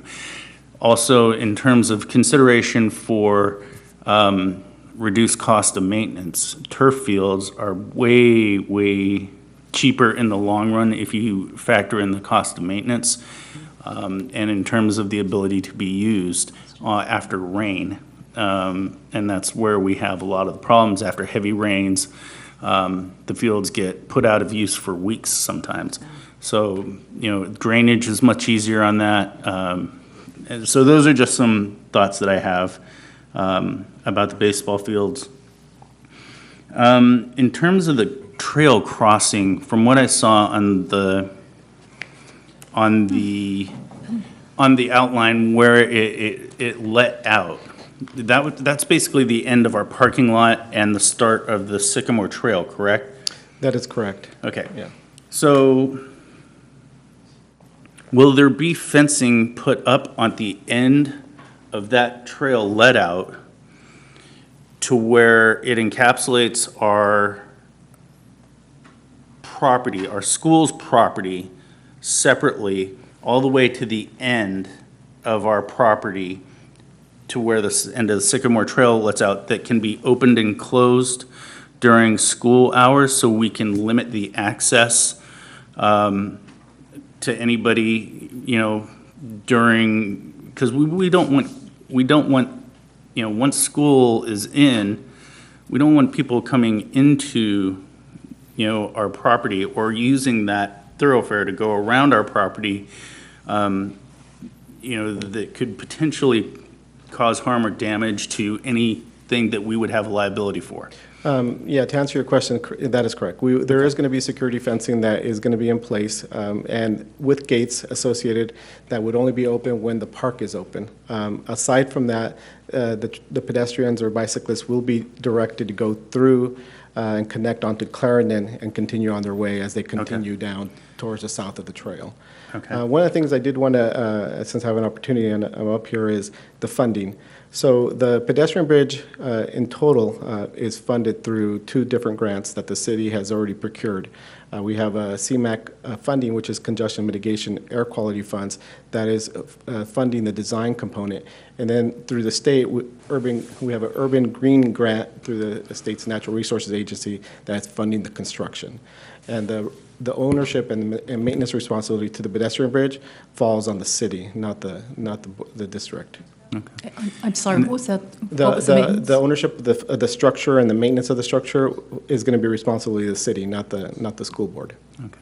And then, Paul, you showed a slide of where the kids were above and below the Can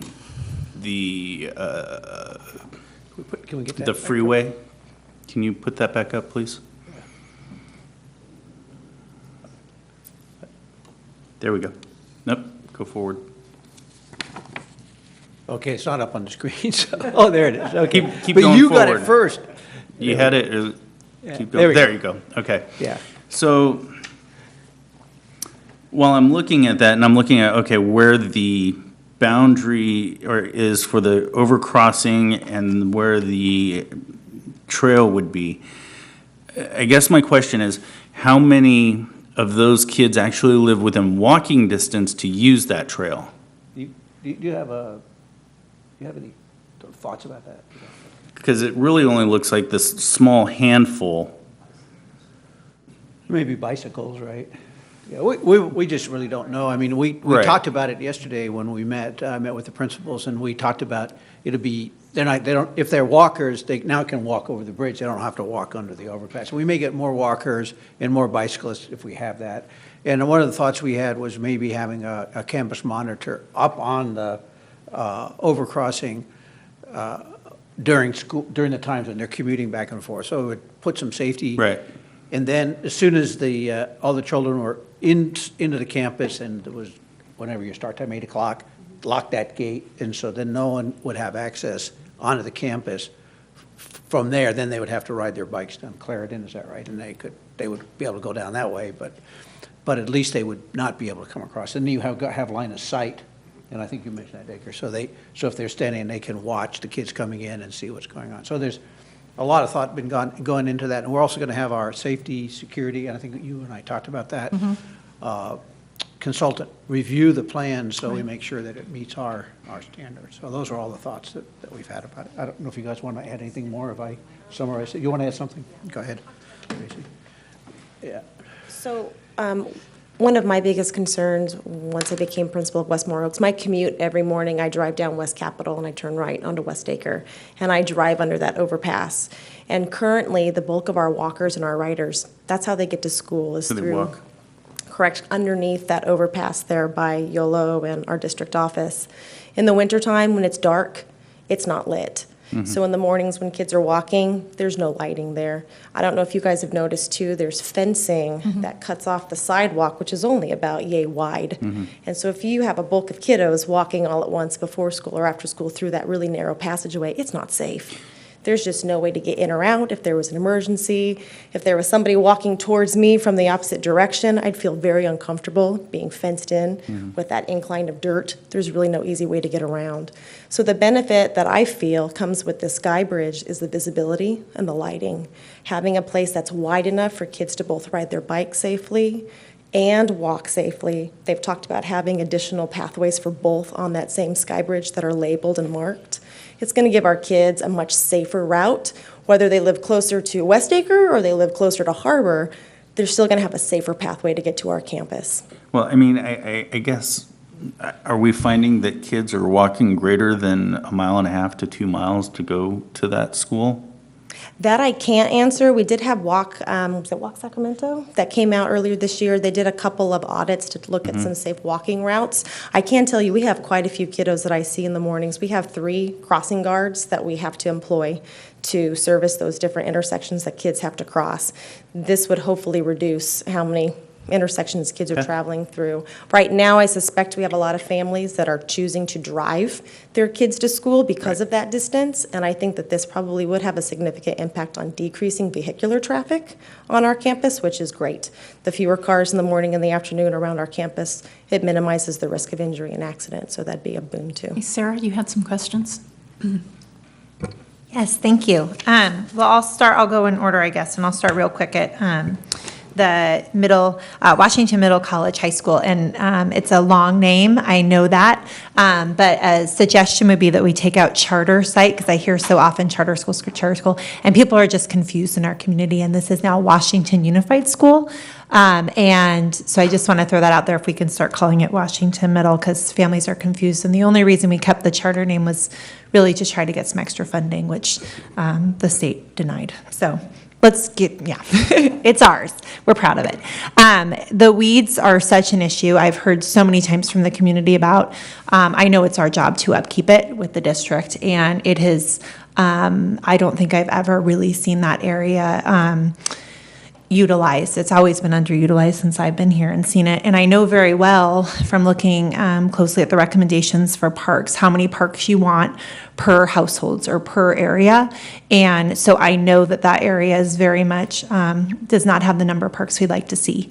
And some of us get a little jealous when we go and see the right number of parks per homes. And so I think that this really goes a long way to help bring a park to a community that really needs one. So I'm supportive of the neighborhood park. I think the comments, though, that this is an aging community are very important, because it really is. You know, you just walk around for a little while and you can see that. And so I appreciated hearing some of the comments I heard, keeping the heritage oaks, looking at access for walking, for wheelchairs, for walkers, having a seating area that would be under some shade. I think that those are really important, so that you make sure that this is a multi-age space, and then lighting, and of course, first and foremost, bringing in the community and the neighbors so they feel like they have a part of this. I know that the park that I live near, we had a big discussion about what that would look like and how we could access it, and that's how you get the most people there, when you, of course, talk to them. So I know this is conceptual, and that work will come, but I am supportive of that. And then in terms of the fields, it is concerning, of course, that these are behind a school, and so it's dark and it's behind us. And so knowing that there's lighting, parking lot, these are very conceptual, of course, but that area right now is underutilized. And I drove through our maintenance yard into the back and got out and was walking around, and it was kind of scary back there, you know, thinking about who's living back here and what garbage is this back here. And it just didn't feel safe. There's not a good way for the police to access that area as it is right now. The fields are not being used, and for the most part. And so it doesn't feel safe the way it is right now. And I think that there's a lot of research that shows that you bring in eyes and you bring in people, and it's a much safer place. And so I really appreciate knowing that this will go to the outside group that we have working with us in terms of our safety assessment. And my question is, will that be done prior to, will they look at this as well as the overpass prior to the suggested approval? Which was on, the next board meeting. We can ask them to do that, yeah. Okay. We'll get out, talk to Jerry, and see if we can have them go out and take. They've actually assessed some of the site already. Good. So they just haven't looked at this concept. So we'll get that. Good. So I'd just like to have that before our next meeting, so we have their input as well. I know they've been out to the site, but looking at this plan specifically before it comes for our approval. And then, of course, this plan is conceptual, so we'll have to talk about things like where our children are playing and what that looks like. There's a nice playground there now, but those conversations will all have to come so that it's safe, because right now this plan looks like there's a playground behind bathrooms, and I just think, how are yard supervisors seeing them? What does that look like? You need it to, that doesn't seem the best, most conducive piece. So I'm supportive of a partnership done well all together, and I think that it could be a really good thing. I know, though, that we need to look at our own facility, because my understanding is plumbing, lighting, we might not even have those in place. Is that correct? Is that one of the reasons why holding this until we decide? All right, I didn't really, I was just coming up to No. see if there's any more questions. Well, that's my question. Paul, So but I have some also. Okay. it seems like we need to have, you mentioned we need to look at what we're doing with our school in terms of there's areas we're remodeling. And with that, I imagine electricity, plumbing, are those things even in place right now to be able to move forward? Probably, not likely for the old field. And the other big issue is, where are we going to place this, if that school's going to be changed in any way, renovated? Are we going to move buildings in a different place? And where the principals want their playground, where do they want, how do they want their fields? All that needs to be jointly planned and put together in a joint plan. And so we'll have to do that as a team. We can't just do one without the other. So it's premature to really talk too much about Yeah, plans. really. Okay. And then will you just speak quickly to how you feel, Principal Faulkner, about the MOT yard? You shared before some comments about that, and so I'm just wondering about. In regards to its presence on our campus or our shared facility. We love MOT. I mean, the positive is we have a very fast response time anytime we have a facility issue, and so it's great to have them as good neighbors. But it is challenging to run an effective school when you've got transportation and maintenance right next door. We are next to the bus yard, and so our portable classrooms, which house all of our 6th through 8th grade students, they're listening to the doot, doot, doot, doot, doot all day long as they're trying to focus on their lessons, so that's a challenge. We have a fire lane that goes right through the middle of our campus that MOT has to use from time to time to do their business, and so that creates a safety issue when we have gates being locked and unlocked and cars traveling through the pathway where kids cross to get to our playground. We love having them, but I know that they would much appreciate a larger home that can sustain the work that they do, and it definitely would lessen the impact that they have on our campus for facilities and learning. Okay. Thank you. And then do we currently have a fence? I'm trying to think through this. At the back of that parking lot, is there already a fence in place so that if somebody came off this trail, they couldn't access behind the school? Where the landing pad is proposed to be, there is a fence down along the edge of where the highway is. So if you walk past the trees, about 6 to 8 feet in, there is fencing there. You can't see it easily from our parking lot, but it does exist. So if we're having these discussions about fields kind of put to the side for a while as we first have our discussion about the schools, then my concern would be that there's somehow a gate in place now so that you feel very safe looking out there and being able to see that nobody has come down off that bike path and is down in an area where you can't see and that it's locked up. So I think it needs to come with a gate in some way that you feel comfortable with and the community feels comfortable with. And it would be at this point just a locked gate, I assume. I don't know what that would look like, but that could come back to us. And then one of my girls' favorite parks in our city is Joey Lopes Park. And so I spend actually a lot of time there. And especially after meetings at district office, because it's just right down the way. And so it's a wonderful park to spend time at. And I really appreciate that there's a park right next to a big apartment complex, because very often the kids we're playing, well, my girls are playing with, their families are even watching them sometimes from their windows in the apartments, which is nice. And so I think it's a space I'm pretty familiar with because I'm there often. I will say that it's nice too that I've often seen police officers park their cars and get out on foot and walk around in that area. And so, I would want to make sure that the police department feels comfortable, and I'm sure that you've talked to them in that way in terms of what their needs are in terms of keeping this area safe too. So those are my comments. I'm supportive of it. With a gate, when this goes in, it looks like done in 2020, and after it goes to our security assessment. Okay, thank you. I had a few questions for the city. Actually, you answered one of them already, who would pay for the Sycamore Trail extension. I believe you said that there were certain grants and monies that were being used for that? That is correct. Okay. Did we get community input, local neighborhood people who will be affected by this? Yes, we had a couple of outreach community workshops that we solicited input. In general, From the neighborhood, sir, or just at large? Well, adjacent and at large. So we did our standard outreach to notification to the folks that are immediately impacted by the project that are adjacent within a certain 100 feet, 500 feet, but also at large. And then we had an online input that we received as part of the outreach. And generally, there is support for the project, especially as it ties in with the overall master plan of the trails. Just to add to the Trails program, there's a current phase right now that we are going to be advertising for construction, which is phase 1, which is actually north of Joey Lopes all the way to Rice. That's going to continue that trail connection. But yeah, to answer your question, President Alcala, yes, we did have some community outreach. That's great. And that was, I know there are a lot of older folks in that area, so your outreach was done through letters to direct addresses and stuff, correct? Yes. Okay, correct. thank you. And the second question, let's see, who would maintain the fields? I know that we've been in partnership, and thank you, Ms. Tuttle. Hi, good evening, thank you. Per the MOU, if the Westmore Oaks site was developed with fields, those would be the maintenance responsibility of the city. Okay, all right, thank you. Okay, so where are we now?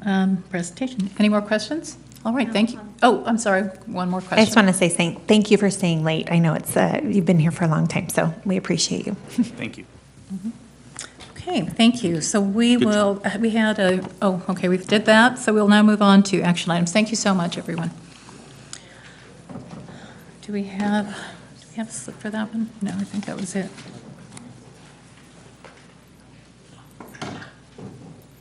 Okay. Is Jackie back? Is she on there, Linda? Okay, very good. So now we're moving to action items. Jackie, just checking, making sure you're there. Q1.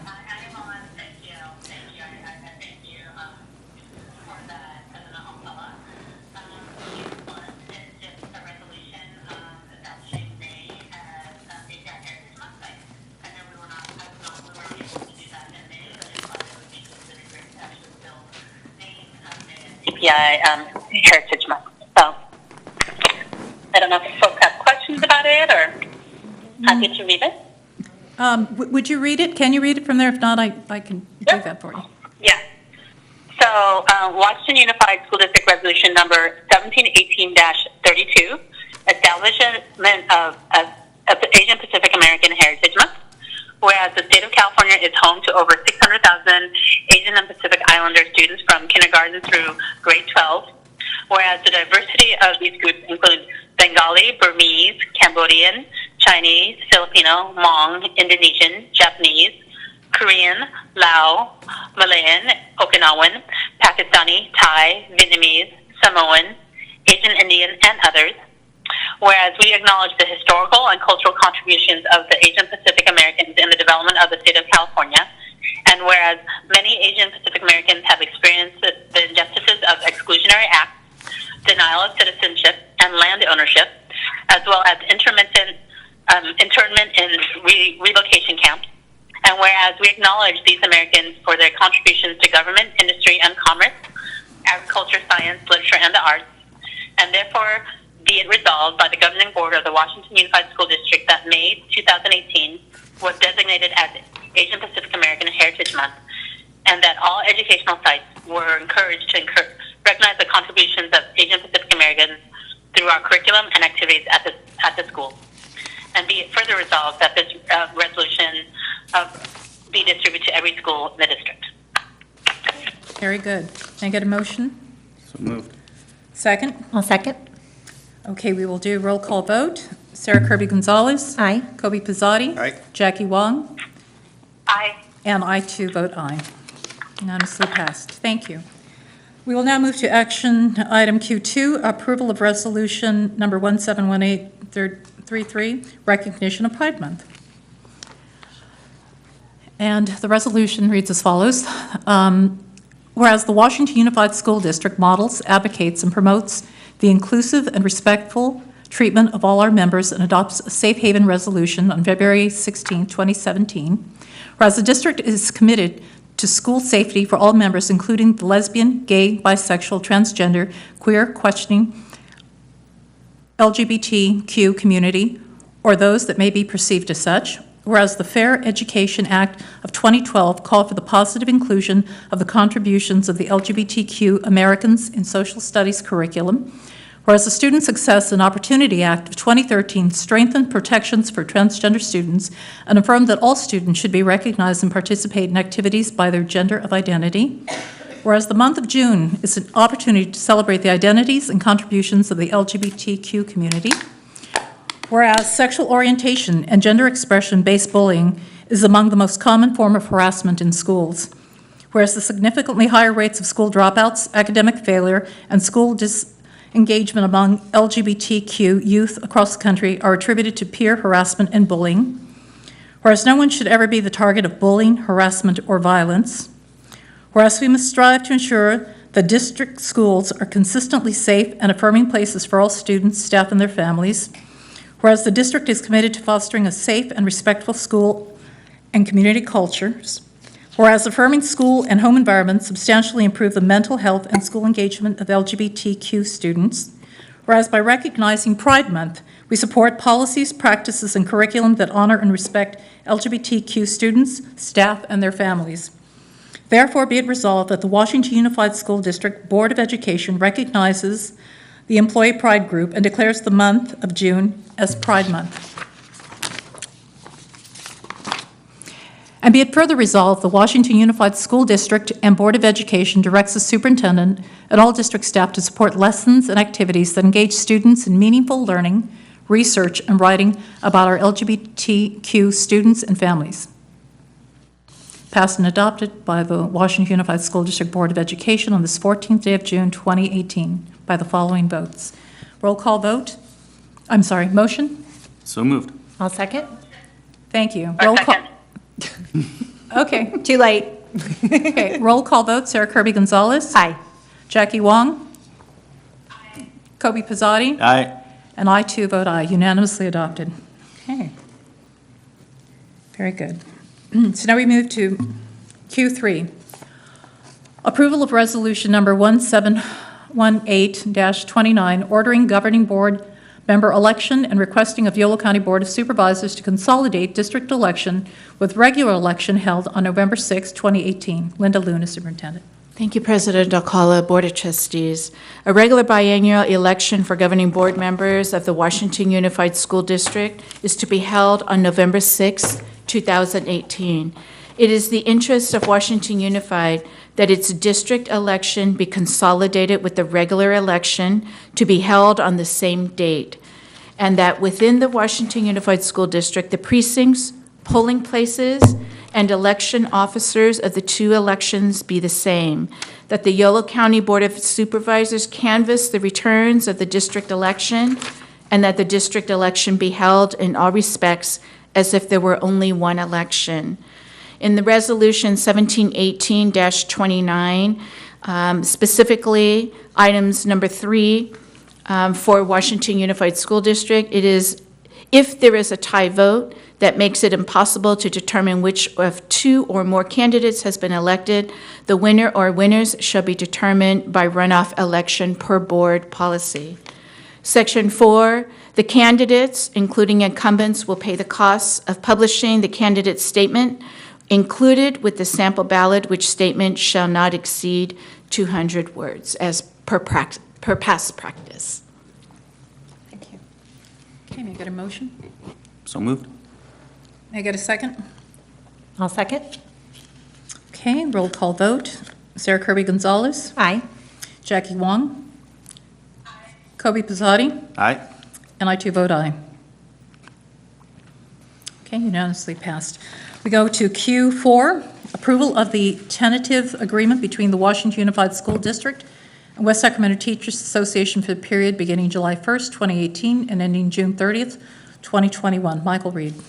All right, so I'm here this evening to ask for your approval of the tentative agreements between our school district, Washington Unified School District, and the West Sacramento Teachers Association. First off, the district would like to thank the negotiation teams for their professionalism and focus, as it allowed us to reach a 3-year contract covering a vast number of issues. Most notable is the addition of every Wednesday professional learning time, aligned instructional minutes across the district, and new educator orientation practices. All this while providing compensation increases, allowing the district to remain competitive and rewarding the hard work of our certificated staff. I'd like to make a comment real quick. First of all, I'd like to thank both negotiating teams for their hard work on this agreement. Additionally, coming to the table before the expiration of the previous contract was huge. It was great, as well as starting the interest-based bargaining process early on so we could get buy-in and getting the training early on so that all people could participate and feel involved and understand what goes into the process of deriving the needs for each side. So with that, I would just like to say congratulations to both sides for coming up with an agreement. Okay, let's get a motion. So moved. Second? I'll second. Okay, roll call vote. Sarah Kirby-Gonzalez. Aye. Jackie Wong. Aye. Kobe Pizzati. Aye. And I too vote aye. Unanimously passed. Okay, we are now on item Q5, approval for the salary schedules for certificated employees, speech language pathologist, school psychologist, and early childhood education, half-day program effective July 1st, 2018 through June 30th, 2021. Michael Reed. The included certificated salary schedules reflect increases noted in the transmittal for each of the next 3 years. A portion of next year's increase was to recognize the added work and time associated with the every Wednesday professional learning time included in the tentative agreements. In addition, we have spoken about our current compensation levels for school psychologists and speech language pathologists, the fact that our current salary levels have made it difficult for us to recruit, hire, and retain staff in these positions.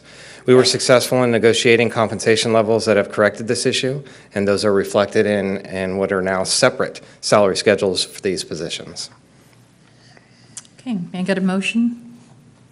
So moved. Second? Aye. Second. Thank you, Jackie. Okay, roll call vote. Sarah Kirby-Gonzalez. Aye. Jackie Wong. Aye. Kobe Pizzati. Aye. And I too vote aye. Unanimously passed. Okay, we are now at action item Q7. Approval of the, excuse me. Approval of the salary schedules for classified employees effective July 1st, 2018 through June 30th of 2021. Michael Reed. So the district would again like to thank the members of the negotiation team with CSEA. And I know Daniel's here this evening. We spent a number of hours together with our teams. Again, the professionalism and focus of these teams helped us to settle a 3-year contract with CSEA as well. Most notable are the improved procedures for use of vacation time, continued support of professional learning opportunities for all members, and a commitment to maintaining and updated job descriptions for all the many positions we have in the district in the CSEA unit.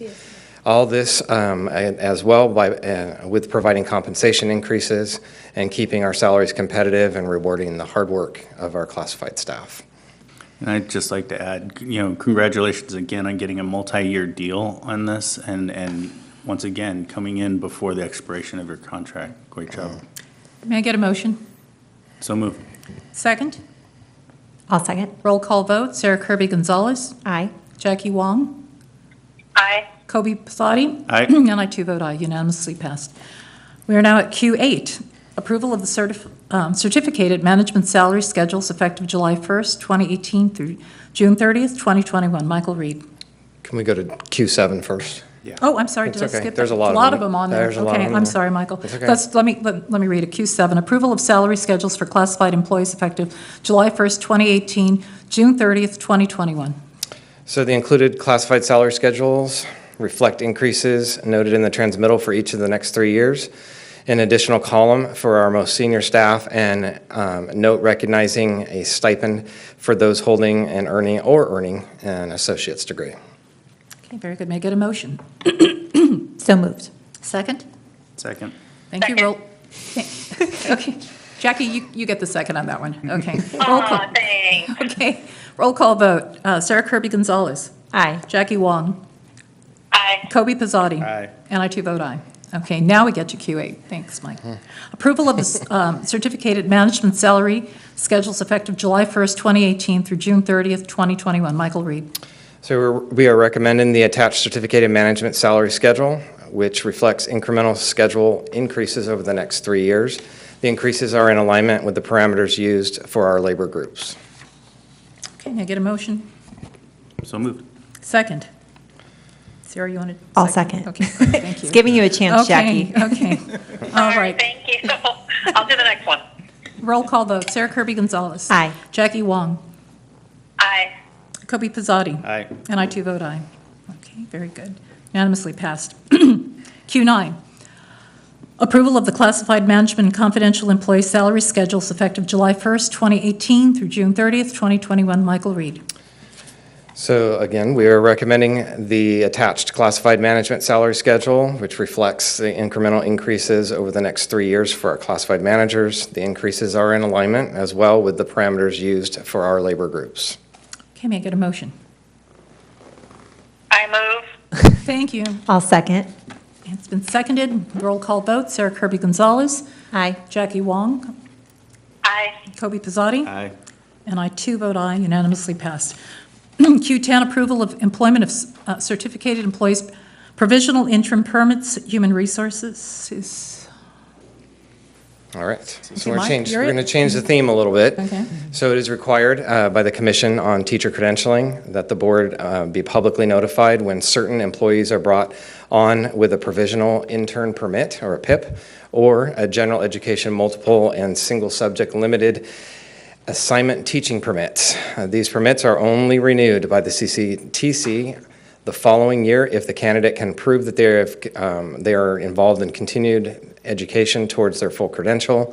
Certificated employees that are hired under the provisional credential are not on a temporary contract, or they are on a temporary contract, and released at the end of the school year.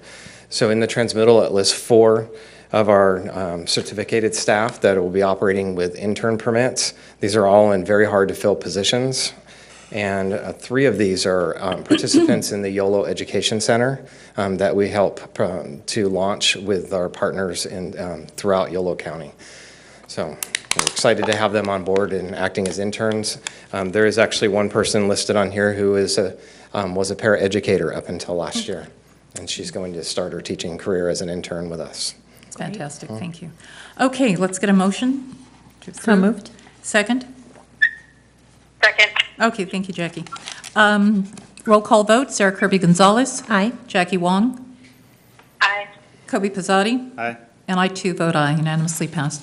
Q3, adoption of resolution number 1718-31, approving California State Pre-Kindergarten and Family Literacy Program contracts, KPKS-8109. Amber Lee, Assistant Superintendent, Educational Services. Good evening again. As part of our contract with the California Department of Education, each year so far we have been awarded a family literacy program contract, this year in the amount of $10,000 to provide family literacy activities and programs.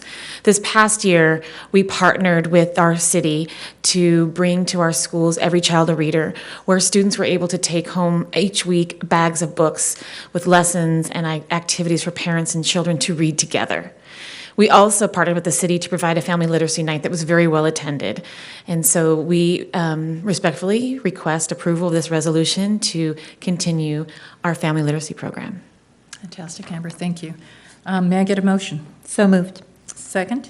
Second. Okay, roll call vote. Sarah Kirby Gonzalez. Aye. Jackie Wong. Aye. Kobe Pizzotti. Aye. And I too vote aye. Thank you, Amber. Thank you. Great job. Okay. Q12, adoption of resolution number 1718-30, authorizing the use of a waiver for unused site fees. Business Services? Paul, is that you? May I do it from here? Sure. Okay, so basically this allows us to Okay, well, we have to hear you, though. I have to turn it on. Okay. Okay. So this just allows us to get out of having to pay the fee for this year because we've been able to certify that we're doing some planning on the site. But we need to continue doing work on that site or they'll begin to say it's an unused school site. So essentially, we've gotten a year of grace from the state, so we don't have to pay the unused site fee. Okay, may I get a motion? So moved. Second? I'll second. Roll call vote. Sarah Kirby Gonzalez. Aye. Jackie Wong. Aye. Kobe Pizzati. Aye. And I too vote aye. Unanimously passed. Okay, we are on Q13. Approval of contracted services with a One Workplace for classroom furniture setup and removal. Paul Desario. Okay, interim superintendent. And Amber Lee, assistant So superintendent. just very quickly, this is really two pieces. One is order of furniture, which we're ordering off a bid list, an approved bid list. And the second part is we're contracting with the company that's going to deliver the furniture to set it up and remove it. And so the contract has to be separate from the purchase order. And so we need your approval for that. Okay. And the source of the funding is Measure V. I'm sorry, Measure what? Measure V. Okay, thank you. May I just share a little bit about the process of how we came about? Over the past 2 years, Andy and myself have been doing a needs assessment, and we have furniture in our schools, especially our schools with the highest level of poverty, that are very dilapidated, outdated, and in some cases broken and unusable. So last year, Westfield piloted some alternative seating options to really support the social and emotional and unique needs of different children. And then in April, I took a team of teachers, administrators, and students to a showroom in Oakland where we had the opportunity to, one, be provided with some professional learning on how space and the use of that space can contribute to enhanced engagement and learning. And we had a chance to sit on it, touch it, play with it, and then we ultimately created a prototype of the industry standard of furniture that we will use in all of our classrooms moving forward. Fantastic. Which schools will be the first ones to get it? Actually, every school receives something. So Westmore Oaks and Westfield and Riverbank will receive the bulk of the furniture because their furniture is just, it's bad. Okay. But Bridgeway Island has newer furniture. They will be replacing desks that are not usable, and they will be receiving some alternative seating. And same with Stonegate. Okay, fantastic. And Southport will be receiving some actual full classroom sets. The only two that will not receive full classrooms is Bridgeway and Stonegate because their furniture is newer, but they will receive some alternative seating. That's great. Thank you. May I get a motion? Can I have a couple questions? Of course. Yeah, thanks. So I'm really happy, especially to hear about, sometimes some of our school sites see that we expanded some classrooms at Bridgeway, we did some work over at Bright, and then they got new furniture. And so it's hard when you're at an older school and you're seeing new facilities and newer desks too. So I really appreciate that and where it's rolling out. My question is, looking at the prototypes, how that will look to give a classroom how that rollout looks as you do it over time, because I saw, for example, some of the desks are, it seems like it might not work to have one of those and something else. So I'm just wondering if you'd have I think they fit together in like threes. So would you bring in a group of three, or what would that maybe look like? So the suggestion that was provided by the committee was to go with a square or rectangle desk for all grades, because it would allow for you to do multiple groupings. The current tables right now that we have are really limited to a certain number, and I don't have that off the top of my head, but this would allow for 2, 3, 6, 5, even in odd numbers of groupings. The tables, what's called the 3-2-1, those are kidney tables, like replacing kidney tables, that will be used for small group instruction and guided reading. Those are for our K-3 classrooms, and those will also come with some alternative seatings. And with those desks, there's more flexibility than a traditional kidney table. Great. And then, what will it look like in terms of, this might be a big leap from a way that a teacher might use instruction in their classroom, and so you had said professional learning in some of this. So how will that look as you roll it out to everyone, since maybe not everyone has been in some of that training or know what to expect or what that looks like? So upon approval of this contract, I'll be reaching out to a consultant to provide professional learning, because it is definitely a mind shift. And it'll be voluntary, it'll be during the summer before school starts. And the goal would be hopefully to have one of our program specialists, or TOSAs, be part of that, to then provide that training additionally throughout the year for educators who are unable to attend. Could it be like the innovative educators, where if you don't have enough to refresh a whole school, you first give it to the people who've done some of that or who are requesting it and want it, possibly? This go-round, it was determined by the principal based on need. Okay. But absolutely, especially at our two schools that are not receiving full classroom sets, that would be definitely the direction I'd want to head, is to start with those that are most open and willing. And then I saw that some teachers had used donors' shoes in the past. I think that's what you referred to. So if a teacher still wanted to have maybe the wobble chairs in their classroom, or certain things that might especially help a student maybe with ADHD or something like that, would they be able to still do a donor shoes for something like that, or does it need to be the industry standard? What would that be?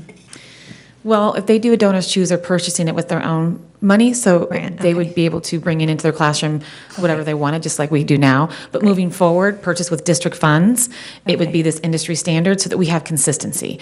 Because that was another reason for this furniture, is that there was inequities across the sites. Moving forward, there is the potential for sites to use their site funds if they wanted to purchase additional alternative seating. And I'm always willing to buy more. Okay, and then that's my last comment, is that seeing Measure V money versus maybe one-time money or something else, I would, in moving forward, we know our Measure V money is getting down a little bit, and we know that we've talked about maybe a wing at the high school or places over here, and if we dwindle this away, we won't be able to do that. So I'm supportive of this moving forward, but I won't be supportive of a Measure V use at this level without first having a discussion in here about that. Okay. Thank you. Okay, may I get a motion? So moved. Second. I'll second. Thank you. Roll call vote. Sarah Kirby Gonzalez. Aye. Jackie Wong. Aye. Kobe Pizzotti. Aye. And I too vote aye. We are at Q14 now, approval of the AB 1200 disclosure of collective bargaining agreement with the California School Employees Association, Washington Teachers Association, and Management Confidential. Paul Desario, Interim Assistant Superintendent of Business Services. It's the last time you have to come up, Paul. So this is a standard requirement to provide to the county superintendent. The good news is that since we're adopting the budget at the next meeting, which has all this information in it, I'm essentially sending them the budget. And so that's all this does. And this is really designed for when you do this stuff in mid-year. So basically what we're saying to the county superintendent is we can afford for these salary increases, which I've included in the budget, which you've seen. Okay, thank you. May I get a motion? So moved. I'll second. Okay, roll call vote. Sarah Kirby Gonzalez. Aye. Jackie Wong. Aye. Kobe Pizzotti. Aye. And I too vote aye. We are now at item R, Board Governance. R1, first reading Administrative Regulation 5121, Grades and Evaluation. Andy Parsons, Assistant Superintendent, and Amber Lee, Assistant Superintendent. Good evening again. As a reminder, tonight we're doing a first read for Administrative Regulation 5121, Grades and Evaluation. And at the January 18, 2018, the board did approve the board policy for this. And we requested that we do a short-term task force to actually do the administrative regulation.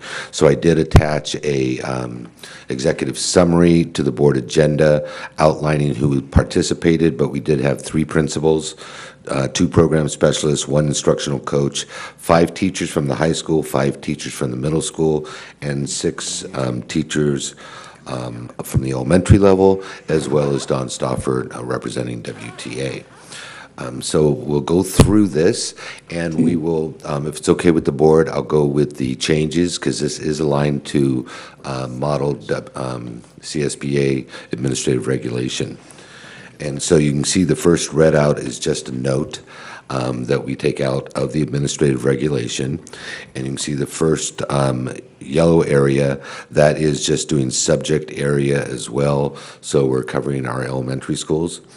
And the next note is the following optional paragraph will be used if you have high school. So whenever you see a note in there, it's crossed out in red. And then I'm going to let Amber Lee talk a little bit about TK through 2, since she was facilitating that. This group also worked on revising our elementary report cards to align to standards. And the team determined that they wanted to use 3 performance levels for grades TK through 2, as you can see there, proficient, approaching, and minimal. Whereas grades 3 through 5 wanted to mimic the language that's on the SBAC, and it's standard exceeded, met, nearly met, or not met. Additionally, for grades TK through 5, the effort grade is excellent, satisfactory, and unsatisfactory. For grades 4 and 5, grades for academic performance shall be reported for each grading period as follows. That it was highlighted should have been read out. Oh, good. That's where I was confused. Yes. Okay. Thank you. And then 6 through 12, wanted to keep it traditional at this point until they go standards-based, which hopefully will be in our future. But it is the traditional 90 to 100, et cetera, for grades. On the next page, what the teachers and Mr. Mosich decided around advanced placement was to do the grade bump for A's and B's only in AP, because they have a large number of students that they didn't feel should get the grade bump. For instance, if they had a C minus, they think that the grade bump for college should be at an A or B level. They also chose to take out concurrent post-secondary enrollment as getting the grade bump. And the reason for that is there is a lot of courses such as PE courses at the community college and things like that they don't feel should get a grade bump. So because they can't control the rigor at our community colleges, they wanted that to just be a straight grade. Whatever the grade they got at the community college would go over to the transcript. Hang on a second, I got Yes. a quick question. I'm looking at where it says A 5.5 grade points at 90 to 100, B 80 to 89 is 4 grade points, C 70 to 79 achievement, that's 2 grade points. What happened to 3? Did we skip 3? No, under regular. Right when you said that, I had to think for a second here, because with the AP, it's okay. With the AP classes, if they do get an A, they get the 5 points. B is the 4 points, and actually C, it's. But it would traditionally would be 2.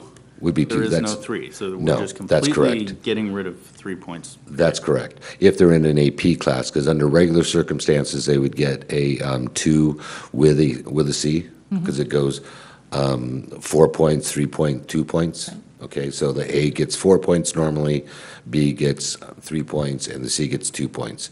So what they decided to do is to do the grade bump only for A's and B's, and the C would maintain as if you're taking a traditional course. Right. Any more questions? Anyone? Are you done? He's still going through it, I think. Eric, do you want to ask? I think I'm he's sorry, still- Andy. Okay. It's okay. The next No, that page. point. The next page are just crossouts with the notes, but they wanted to keep the same CSBA language. On the next page, again, it's notes that have been blocked out. However, when you get down to the first, second, third paragraph that deals with the 4x4 schedule, we need to have that as 3 weeks on a 4x4 if a student drops a class, because on a 4x4, that is If they keep 6 weeks, they're almost done with the course. And so they wanted to do the 3 weeks for that, and that's the same as if they drop, they would get a WF after 3 weeks instead of 6 weeks. On the next page, it is status quo for the first part with the notes crossed out, and they chose to go with option 1, which is when pluses and minuses are designated to their letter grade, it shall not be considered as part of the GPA. And that's pretty normal practice with the high schools that I've been in, is that they don't usually go the plus or the minus at the high school level for GPA designation. And then on the last page, we changed the each academic year, the superintendent designee may provide instead of shall provide, because that makes it a mandate for us to do that, and we'd rather have it be shall. May. All right. I'm sorry, may. Thank you. May. Thank you. May. Are there any questions or feedback from the board or community? Okay, Sarah has a question. Okay. So my question would be about the, first of all, I appreciate the revision of the report card. I remember when it first came out, and I think that this is, these will be good changes. My own husband was in the conference with me, and I remember then we got the report card later because the conference comes a little bit earlier than the report card to give them some time. And he called me in like a panic, worried about our daughter and how she was doing because he couldn't read the report card. And I thought, you're an educated human being sitting in that meeting with me. What are you concerned about? So I imagine I actually got a lot of phone calls from other parents that same night they all went home. And so I think this will be good for our community to better understand the grades. But what I would need a little bit of clarity on is standard exceeded. Does that mean that they are going to be having, in a case of standard exceeded, that will only be if they're having above their grade level standards? What does that mean? We still have some work to do around the calibration. Okay. A lot of that will come later as we get further into our professional learning communities and looking at our pre and post assessments. But the thought at the time of the committee was, yes, that was above grade level standards. Great. So my piece would be on that is that it's very clear and consistent across the district, because I think parents will see that as an A. And if you're saying their standard is met and 3 is met, and that could potentially be an A, you fully met your standard, that might be hard or uncomfortable for them. So if it means it's a higher standard, or if it means they had more depth within the standard, whatever it is, it just, that's an area that I've seen parents get really worried about and not understand. So that's and then my only other question is, you talked about it not being a standard necessarily to have the plus or minus as a GPA bump or takeaway. Have you seen it as pretty standard to have the AP class give a bump? I know that's in some places has come up and they've decided how they're going to do that so it's equitable when colleges look at students. So I'm just wondering if it's a standard practice. In the past high school. Oh, and I'm sorry, can I get a motion to? I'll make a motion to go past 10. All right. Okay. Roll call again. Sarah? Aye. Jackie? Aye. Kobe? Aye. And I too vote aye. Okay, thank you. Go on. I'm sorry, Andy, go That's ahead. my only question. It's okay. Sorry, we had to do that. In my experience, when students are in AP classes, it's actually the students who receive the grade bump at A or B, which is the majority of students. And that's why we had a lot of conversation around this, because in the past 2 districts, high school districts I was in, it was A, B, or C. And so they laid out a rational argument that made a lot of sense, because there were a lot of students who were very close to the D range, that they felt, why are we doing the grade bump for those students? Good. I agree with that recommendation. Okay, no one else? Okay, great. Well, thank you very much. Thank you. And we will bring this back at the next board meeting Yes. for approval. Thank you. Okay, very good. So we are now at S, future board agenda items. We have S1, public hearing number 2, pre-map input on trustee areas, June 28th, 2018. S2, approval of local control accountability plan, June 28th, 2018. S3, approval of multi-year projected budget, June 28th, 2018. S4, fiscal Crisis Management Assistance Team, FIGMAT, Studies Comparison, June 28th, 2018. Governing Board Handbook, Kobe Pizzotti, Alicia Cruz. S6, yes, that's correct. S6, Adoption of Washington Unified School District Board of Education Guidelines and Goals, June 28th, 2018. We are now at T, adjournment. I have an additional item that I'm going to ask to add. The role of the president and spokesperson of the board as per bylaws, and whether or not we're going to additionally follow those bylaws, and we'll have a discussion about it, so it's properly agendized, so we can't talk about it at any other forum, so unless we have it agendized, so. Okay, and, I think we need a grant writer. Something that I'd like to have discussion on. Okay. Okay? President Alcala? Yes. I just wanted to follow up with the board that I received clarification from our legal counsel that the board members or the superintendent may pull any consent agenda item, even though the agenda has been approved prior to the consent agenda being approved. So I apologize for that inaccurate guidance there. And want to thank you for a very complex meeting today. Yes, I did have questions. It's one of the reasons I did want for clarification. I received some requests to just simply clarify some of the ones I was going to pull, so I just... And the public comments were made for those agenda items. Yes, I know, but I was Yes. also contacted by members of the public who wanted some clarification on things. And Sure. as a trustee, I felt it was my obligation to ask them Yes, these thank you questions. for that, and I apologize again. Okay, thank you. Okay, that being done, adjournment. Motion to adjourn. I'll second. Roll call, not necessary. Jackie, you okay with adjourning? Yes, I'm okay Sure. to adjourn. All right, Jackie, thank you. Thank you. Adjourn. Bye-bye.